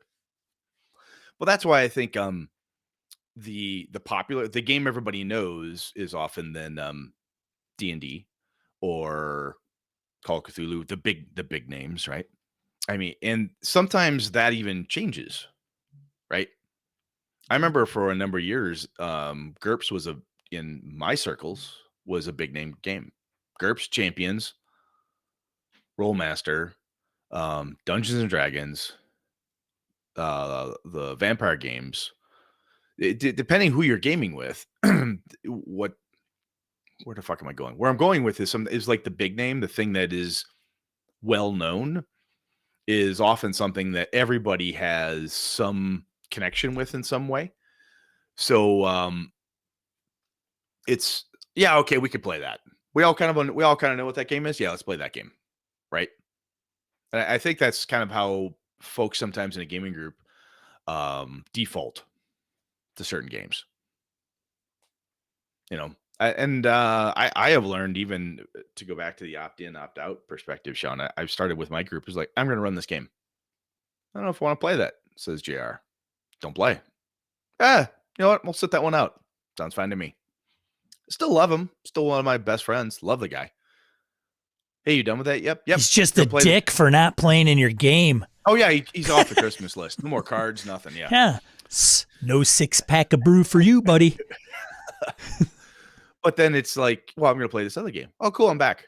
Can I play that one? Yep. Always a seat at the table for you. Fair weather gamer. Totally. He doesn't like Dungeon Crawl Classics. What the fuck is wrong with him? I don't know. But, he doesn't want to play DCC. Totally fine. Moving on. Who are you gaming with up there? I don't know, man. But I get to the guys I'm gaming with, I've known these guys for 30 plus years. So if somebody says, well, that's fine. That's okay, because in the group, there are, I think, 4 or 5 campaigns going at different times and things and efforts. So we all see each other in different places. And so like, hey, how's that X game going? Yeah, pretty good. I'm not a big Star Wars guy. If Nick is running a Star Wars game, Lenny and I usually bail out because it's just not our thing. I know, Sean. I had to bring it up. Just, watch Andor then. Then you'll be a fan. You're watching the wrong Star Wars. Watch the wrong Star Wars. There you go. There was something I was going to say about the... shoot. Sorry. No, it's fine. It's fine. It's just fine. Everything's fine. Everything's fine. It's fine. Did you get... So I'm going to totally break it. Did you get any gaming stuff for Christmas? Anything like gifts? Dude, people don't know me for gaming in my family. Like I've known my wife for 25 years. Love her to death. She got me my first, I don't know if she bought me dice before, but just this past birthday, she bought me a gamer t-shirt. Nice. It's a white t-shirt. White, go figure. Like weird. Like, see, that just even tells you like, oh, white. Oh, okay. Right. It's not even at least gray. Come on, man. It's not gray or black or white. What's going on? Yeah. And it's like the D20 with the 1, and it's like, oh crap. That's what it says on it. Oh, and she goes, I don't know if you know what that means. I don't know what that means, but I'm hoping you know. And I'm like, yes, I know. It's fine. Yes, I know what that means. Too. Right. But love you. Thank you. But anybody in like my mom, my dad, my sister, my wife, my in-laws, my nephew, they don't know any of that stuff, which is strange because usually it's the opposite. Like if a family member goes, I know I'm going into a tirade here, but if a family member, like say for example, like, oh, I love the Peanuts, right? The Charles Schultz characters. then it's like you latch onto that forever. So that person's gonna get so much Snoopy shit. They're gonna be like drowning in Snoopy. Like what do we get Brett? Well, he said he loves the peanuts. Like get him the peanuts shirt. Give him the peanuts blanket. He said that 20 years ago. Said it 20 years ago. Like that's the only thing we know Brett for or as. And it's funny because it's the opposite for me. But I also don't think they would even think if they thought they were being like, oh, I know what Brett I know what Sean would get. I know what Sean's a gamer. Yeah. Oh, and he likes those fantasy games. Oh, yeah. So I asked around in my circles. Sean opens up the gift of Christmas. Skyrim for PS5. Yay. Like, isn't it great? I heard it's awesome. Everybody's playing it. It's like fantasy. You like those games, right? You play them all the time. Like, thank you. Yeah. I'll return this later. Yeah. Do you have a receipt for this? I hope you do. So I didn't get any, and usually if I do, it's Merry Christmas to me. I got some metal dice with blood splatters on them. See, cool. You've got kids that game, so they can always inform. And my wife and Susan has played too. Yeah. Yeah, she's played a little bit, and I ran a convention. I did this thing, and my house is full of stuff, and yeah, there's a connection there where like, and if Susan's like, I think he'd like this. AJ, get in here, take a look. He's like, oh yeah, Dad would love. That's a good game. It is a crapshoot, though. I gotta say. Oh, totally, dude. It is very. I brought Brett a book. Like, oh, hey, Brett. Like, I did a podcast with Brett. I'm like, Brett, you should probably like this Midgard book. That guy, he sold it or gave it away. You gave it away to JJ, yeah. But I'm like, you did it. What was I thinking? What was I thinking? I buzzed through it. I'm like, this is pretty interesting. I'm not gonna run this. No, he's never gonna run it. Or, AJ's looking for a game world though that's kind of this style of stuff. He's gonna dig this, and he's run 2 campaigns in it. And he's like, this is a lot of fun. He loves it. I should have bought everybody from the Jeff group, which I haven't gamed with for now probably 3 years, close to. I should have bought them all. Like Alice is missing. Alice is missing. I could just hear Jeff. Like he would that would prompt him to call me because he doesn't call me or text Sean, me. What the fuck is this? I got this gift. Like, thank you, but what the hell is it? You know, like it's a game, Jeff. We're gonna play. Why are you mad at me? What's going on? Too funny, right? Yeah.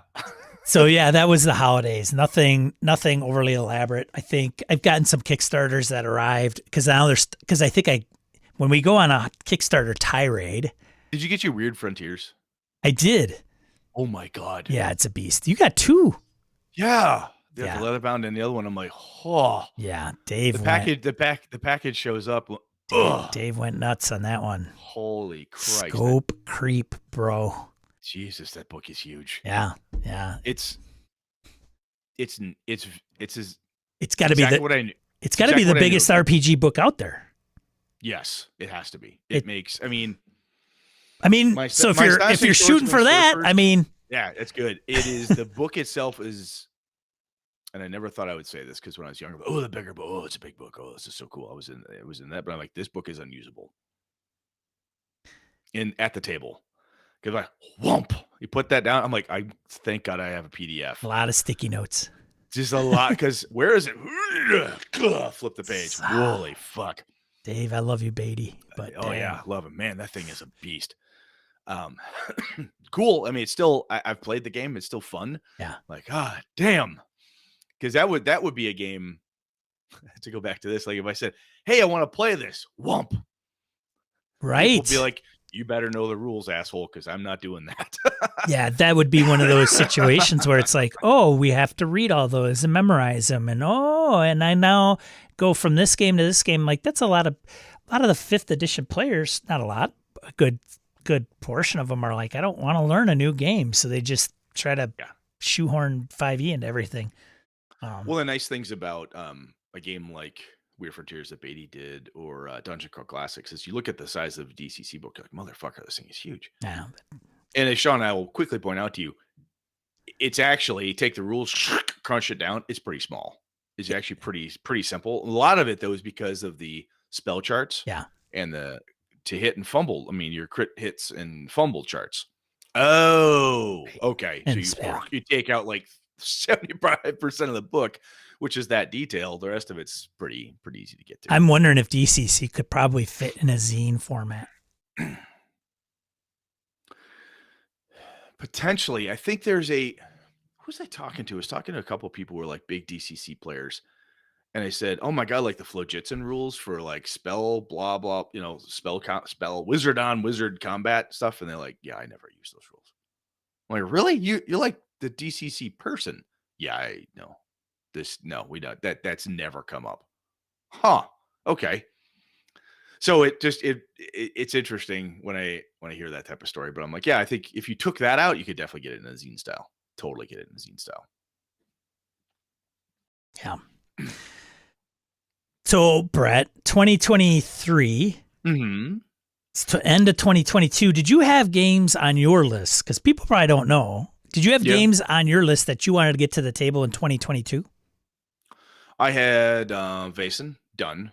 So that one made it to the table. Yeah. I had 7th edition Call of Cthulhu, done. Got to the table. So that was cool. Like it. Symbaroum did not make it, which is disappointing. That's going to have to happen in 2023. Is that okay? So you're moving that to the 2023 list? It's going to happen. It's going to happen. Native, not the 5th edition. Correct. Yeah. Yep. Okay. I have. If I'm going to play it, I want to play it in its original format because I want the player-facing dice. Let's see here. I've got more plate. I had one playtest session of the Avalon RPG with some of the guys, so that was fun. What's that about? What is that? Chris Sneezak and I are working on that. It's a PBTA rule system, I heard. No, it is not. What? Just want to make me mad. Brett's been coming up with moves. Yeah. 3 moves. Oh my god! I can't wait to read it. It'll be fantastic. Be if you fail, you take 1 and you must grow a beard. Whether you like it or not. That's how good I'm at making moves. Like there we go. Yeah. So I wanted more playtest progress on that, and that's on me. And I just wasn't able to get it there. All the family crap I had with my folks is just wrecked it. What else was I going to? Oh, I was going to bring, let's see, Delta Green made it to the table, so that's good. The new version of that, so that was good. Have you considered running Fall of Delta Green? I have. Do you have it? No, I don't. That's the Gumshoe one. It is, yeah. Like, interesting. I don't know. I have it. Do you? Okay. What did you think? I have not run it. Have you read it? I have not. I think I cracked it open, much like many RPGs that I receive. I start reading in the first 10 pages, and then I set it aside and think that I know. I think I know all about it, which I don't. So I started that with Starforged, and what else did I get recently? I don't know. What the hell else was I gonna do? Oh, I wanted to get Astonishing Swordsman, Sorcerers of Hyperborea to the table. Oh. And then he released a 3rd edition. I'm like, nope. I haven't gotten the first. I didn't get in on it. I'm like, I like the game and everything, and I'm like, I have yet to get the 2nd edition to the table. No, not doing it. I think Jeff does a print run of 1,000, and that's it. That's over, and you can never get it again. It's I mean, if I come on, Jeff, print your damn books. People want it. If I could get there, go get a PDF or something of it, but I'm like, no. It was kind of like I'm trying to be more picky with stuff I buy. More and more. I'll see something that's really interesting. The one thing I didn't get in on, I think I talked about this ages back, was when Vaesen Free League did the Kickstarter for the Mythic Britain Ireland stuff. I did not get in on that, and that was stupid of me. So I've got to go get that book now. That was dumb. I should have. But you could still get it. Like it's not. Yeah. Like, I was like, that's Kickstarter exclusive. Never going to be able to get it. You just have to pay maybe a couple bucks more. Yeah. So I'm not worried about that. I think that. What the fuck else was I going to do? So 2023. Oh, I was going to do Conan, the 2D20 system. 2D20, which Nick has run for you in your group. Nick has run for me, and then Nick brought me his stack of books and says, "Here, these are on permanent loan to you. Read this and run this for us." Gabe Dibbing, are you in the chat? If so, we are hailing you. Doot, doot, doot, doot, doot, doot. Every Saturday, Gabe. And I think because my buddy Alpha is running the 4th edition Warhammer fantasy game, which has he is in the chat. That's hilarious. Here I am. Awesome. So, but because Alpha is running the Warhammer 4th edition and you have momentum going back and forth and the group is digging it. The Doom pool. Yeah. And I think then the 2D20, the momentum component, the pool moving, treating it like that, Alpha's breaking good ground for me with the rest of the group. Like, oh, we like that. Oh, we know how that works. So and it also prevents them from saying, why is Brett screwing us over all the time? Correct. Yeah. Oh my God. Qatar. I knew you were over at Qatar, Gabe. I didn't know you'd be on. Holy shit. He's in Qatar. Yeah. He took one of his sons to go oversee a friend. Oh my God. Friends of his in Qatar for the holidays. Nice. Which means I don't even know what the date. What is the time difference? 12 hours? You must. Crazy. I don't know. It's going to be on the verge of New Year's Day over there pretty soon. So Sean, how about you, man? So that was me. What'd you get or didn't Well, get? hold on a second. I don't know if it was clear, Brett. Okay. What are you going to get to 2023? So 2023, I want the Conan 2D20. Okay. I want that there. Simba Room, definitely. Astonishing Swordsman, maybe. I don't know. Why is it a don't know? I don't know. Just because the guys are really enjoying, and so am I, AD&D Greyhawk, First Ed Greyhawk stuff. And we're just really grooving on the campaign, kind of an overarching multi-campaign thing I've got rolling there. So that's a lot of fun. It'll probably eat up a lot of our time. And then more playtesting on the Avalon stuff. That's going to happen. So 2 games. There's also, my World of Darkness game I'm running right now is still rolling. That's going to roll into it. I don't know. I think then it'll be more Greyhawk after that. And then, Lenny wants me to run a Ravenloft game. So I'm like, I got a bunch of Ravenloft stuff. Second edition? I don't know what edition I want to do it in, but yeah. I mean, there is a butt ton of second edition, right? Yes, there is. Own campaign setting. Oh, yeah. Tons of goodness. So no 1D&D, man. Not going to get 1D. That's not out until 2024, but I mean, some playtest in action, maybe? Nah. No. I don't care about 1D&D. What, the kiddos? Maybe the kiddos. AJ started, goes, fuck that. What? He literally said that to me. He goes, fuck that. So what do you think about 1D&D? He goes, fuck that. I don't like what they're doing with it. I'm like, wow, my 17-year-old, my soon-to-be 17-year-old has a very strong opinion. Wow, apparently. Yeah. Wonder where he gets that from. I don't know. Weird. Yeah. Probably his mom. His mom. Got it. I know Susan. It's not from her. Really? But yeah, he's like, so I told him, I said, here's what you do. Because he's like, what's going to happen to all my 5e stuff? I said, remember, you can play it forever. Blah, blah. I said, oh, yeah. I said, now, Christmas is coming, so it's your birthday. Yeah. I said, every 5e book you want that isn't in your collection needs to be on your lists. Oh, good point. I said, I don't know when they're going to go out of print. I said, they may be available in electronic format forever and so forth. I said, but you don't know. I said, so this is why when I had the opportunity to get a hold of multiple copies of things, I did it for my first edition stuff, my out of print games, because I love having, like when I run Greyhawk and first edition AD&D, I throw out a player's handbook and an Unearthed Arcana on the table so players can reference the spells and so forth. They're beat to shit copies, but they're just play copies for the table. I said, if you want to have a second player's handbook for your 5e game, if you don't have Xanathars, you don't have whatever, if there's an adventure you want that you don't have, I'd ask for it simply because you don't know if it will ever go out of physical print. You don't need the physical version, Brett. You just subscribe to D&D Beyond, and you'll have it access to it forever. Sure. Yeah. That's how that works. Always and forever. Renting stuff never goes away. That's right. I rent this apartment. Never alter them either. They never alter it either. Never. That's. I mean, they're starting to do that with movies, man. Can you imagine? Like E.T., they took away the guns, but did they put radios in the FBI agent's hands? Oh God. It's crazy. Yeah. Anyway, that was, fuck, that went way the hell off. But yeah, 1D&D, not interested. I've got Conan 2D20. Conan 2D20. No, I'm saying you got to get those. They lost the license. You know that, right? Yeah. Well, you don't have all the books though.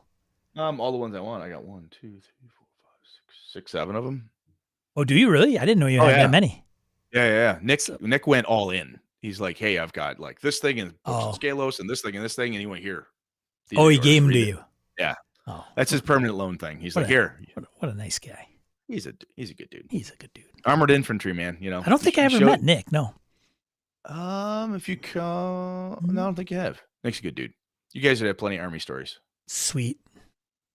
So 2023, Cold Shadows for me. Alien will get to the table. Solid. I've run Blade Runner, so I can't really count that, though. That I'll run that for BS or Con.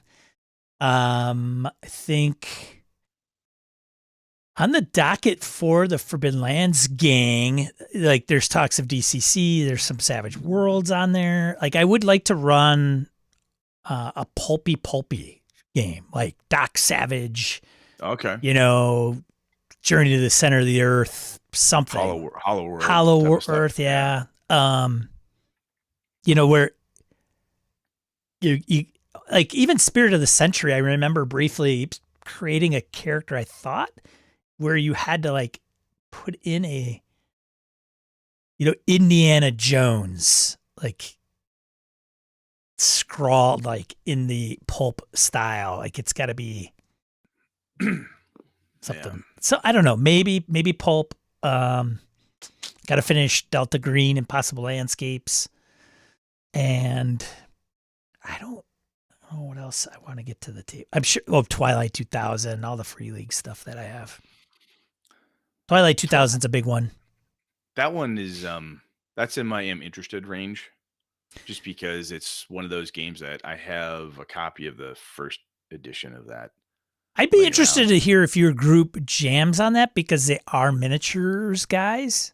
Like, you know, I've seen RockCon, which is in Rockford, Illinois, which is it is really a lot of wargaming, but they have that, like out of all the RPGs, they have that one listed multiple times. Like somebody's like, I'm running Twilight 2000 like 10 times at this convention. Wow. Yeah. But you won't find, I don't even know if 5th edition's on the docket. Oh, so speaking of minis, I want to throw this at you. So I was talking, so after running, I ran a Pathfinder game, right? And I think I told you, it was this, I don't know if I told you this or not, probably post you, but I ran Pathfinder first edition because the guy's like, I want to play Pathfinder again. You got it. Super uber fucking tactical. Let's go.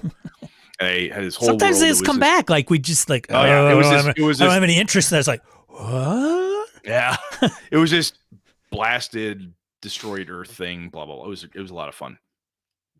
And the guys love the minis. And I had played first edition Greyhawk, total theater of mind, just like maps, drawing, stuff on my TV downstairs, everything, blah, blah, blah. And I'm running this Greyhawk game with my kid, Lenny's kid, and Alpha. And I said, do you want minis or not? He said, you know, Brett, you know, when you have like he calls it butcher paper. It's just basically brown packing paper. You buy in a roll at Walmart or whatever.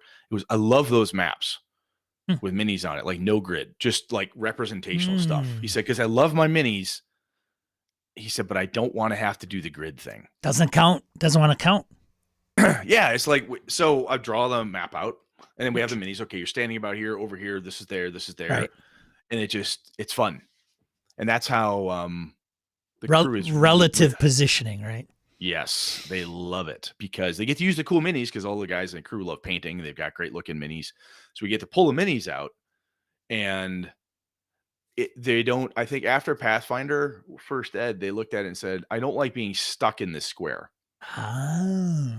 So I want to move like over here, but kind of hide behind this little drawing of a stalagmite, you know. Don't forget about the diagonals. Like, is it 1 or is it 1.5? Yeah, they don't like fucking. They're like, only 1.5 every other. Every other, yeah, exactly. Like, we did some asinine rules out there, I'll tell you. Oh yeah, but that's kind of how they're loving the minis in that aspect. So it's kind of fun. Interesting. Which reminds me, if you still have minis you want to get rid of, you got to let me know. I knew you were going to ask me that. They're sitting in a storage place, and I know right where they are, and I got to go through them. And which means there's like, you know, you're barely, and I be using them. So whatever I offered you is like just good money right there. Yeah. Whatever you don't want, can I just have them? Oh, maybe? Come on, we're friends. Yeah. No, I'm kidding.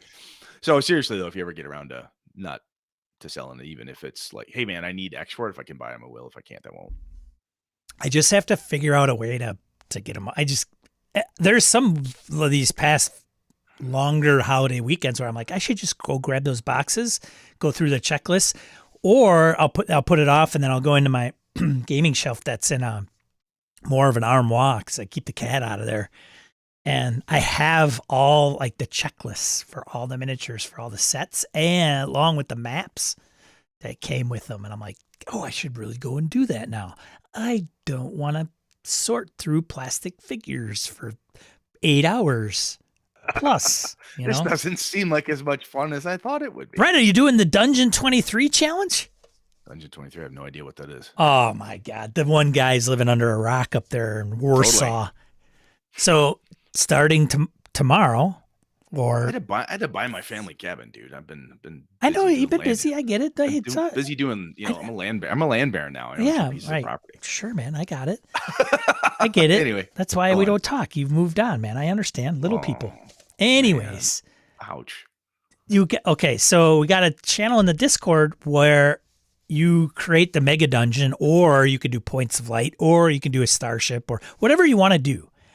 But the challenge is to do one room or one thing a day for the whole year. Think you can do it? I think I could. The problem would be one day it doesn't. What would be the problem?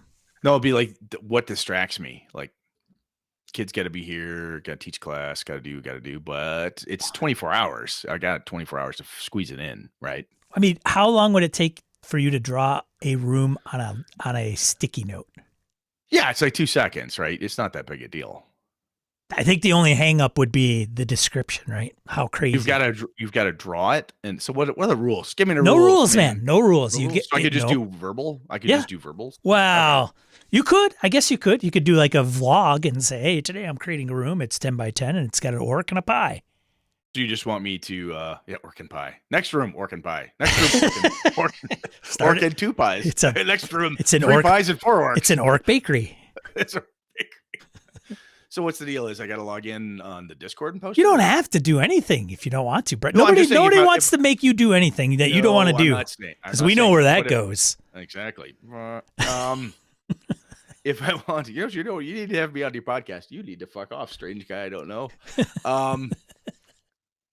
What the fuck? Oh, so the way this is going in the BS or Discord, do you go on to that stream and just post what you're doing every day? There's people. Do we have a channel specifically set up for people to post pictures, to figure out what they're doing, explain how they're doing it, just to share their creative process?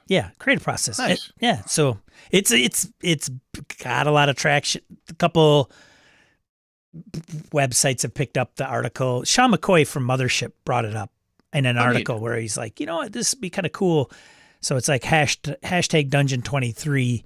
So people are buying journals and getting pens and papers and stencils. And, Phil McClory's got his whole like wilderness map. I was just busted through like, holy fuck. Yeah. So he's got, I'm like, Phil, goddamn dude. He's got to jump on it, if you will. So he's got the outside environment. And then, but it could be anything. There's no rules. And then, I think the challenge is, can you do it for an entire year, every day? So there's going to be, I'm sure some people are like, I'm going to do it at the end of the week. I'll just do 5 days. Boom, boom, boom. 5 rooms. Yeah. So, I mean, there's no rules to it, but I think the rule is every day finishing it. 365. That's the challenge, is things. That rule. Yeah. Hey man, I hate to do this to you, but I gotta bail out. I got a dog barking. That's all right, man. We'll let you go. Everybody, Brett B from Gaming and BS. Oh, thank you, Steve. And the Streets of Avalon. Go. Do you have anything to promote? Where can they find more of Brett? Well, the best thing you could do, let's see here, gamingbs.com still, if you want to look at back catalog stuff that Sean and I have talked about. I'm still incredibly proud of the work we did there, Sean, and I can't thank you enough for coaxing, coercing, and being the main man on that stuff. And then Streets of Avalon, of course, that's on DriveThruRPG, and the Gaming BS Discord. The other thing for 23 I want to do is I want to try to be a more active participant in the Discord. It's very I had a lot of personal family crap with my folks that got in the way, and kind it was quite frankly very depressing. And it's all squared away. Much better place this year. So I think it should be in a better spot then. But anyway, that's the best place to find me. I'm on Twitter a little bit here and there, but honestly, to talk gaming stuff, our Discord is gonna be the best place. Brett, any talks of doing some Grecian formula on the beard, or maybe shaving that down? So you're going for a full-on Santa Claus? Well, not quite that long. Yeah, I mean. Well, I like the Santa Clauses that are pretty tight.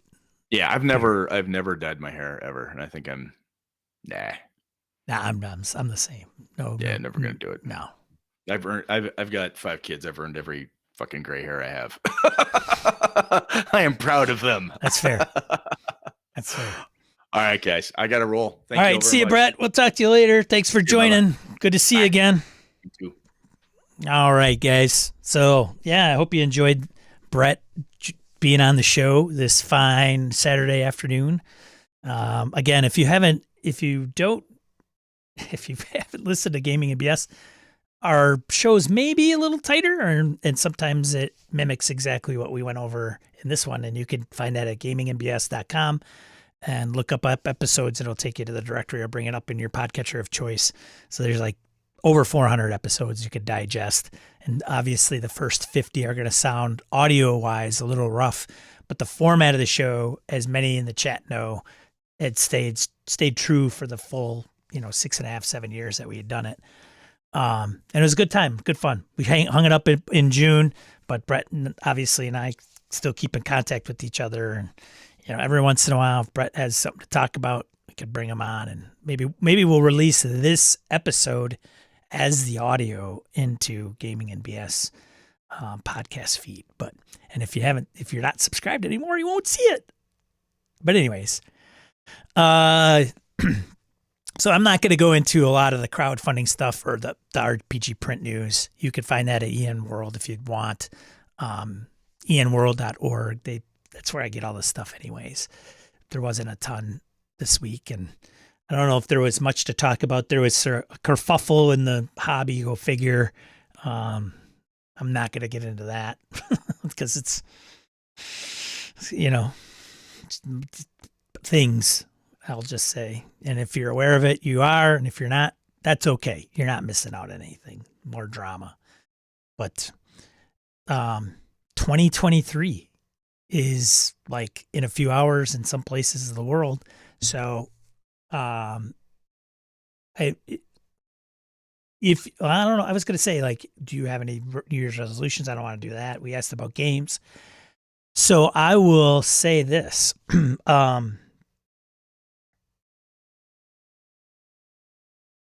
Well, I mean, have a good 2023. I hope 2022 was a good year. And if it wasn't, we could put it behind us. And hopefully 2023 will be a better year. And hopefully that your game group, or if you do solo play, if you enjoy that, great. Or if you want to play that one game you hope to that you haven't played in a while, Sean Cold Shadows, that you will finally get it to the table and enjoy it. I mean, I could end up running it and not having a good time. Who knows? But it'll be fun. It's a new, fresh start after the holidays, getting back into the swing of things again. And if you haven't joined our Discord, by all means, you could do that. There should be a link down below to be able to join in. And most of the folks here in the chat you can find, they're pretty much almost daily. It's pretty active is what I was going to say. So yeah, I hope to see you all in 2023. I hope everything goes well and better than 2022. Even if 2022 was a great, outstanding year, I hope it's better in 2023 as I lose my breath because I don't know how to talk and breathe at the same time. Anyways, thanks for joining me. Thanks for being here for the whole year. Thanks for showing up. I know some of you wake up at the crack of dawn. I really appreciate it. If it wasn't for the chat, I don't know if I could do this every Saturday. So I appreciate it. Thank you so much. And then, of course, thank you to these folks that have helped me financially and driven that. So thank you for the contributions there, being part of the Patreon Otherwise, I will bid you adieu. Thank you so much. Happy New Year. All the best in 2023, and keep the positivity going as a force in the RPG hobby. See you guys.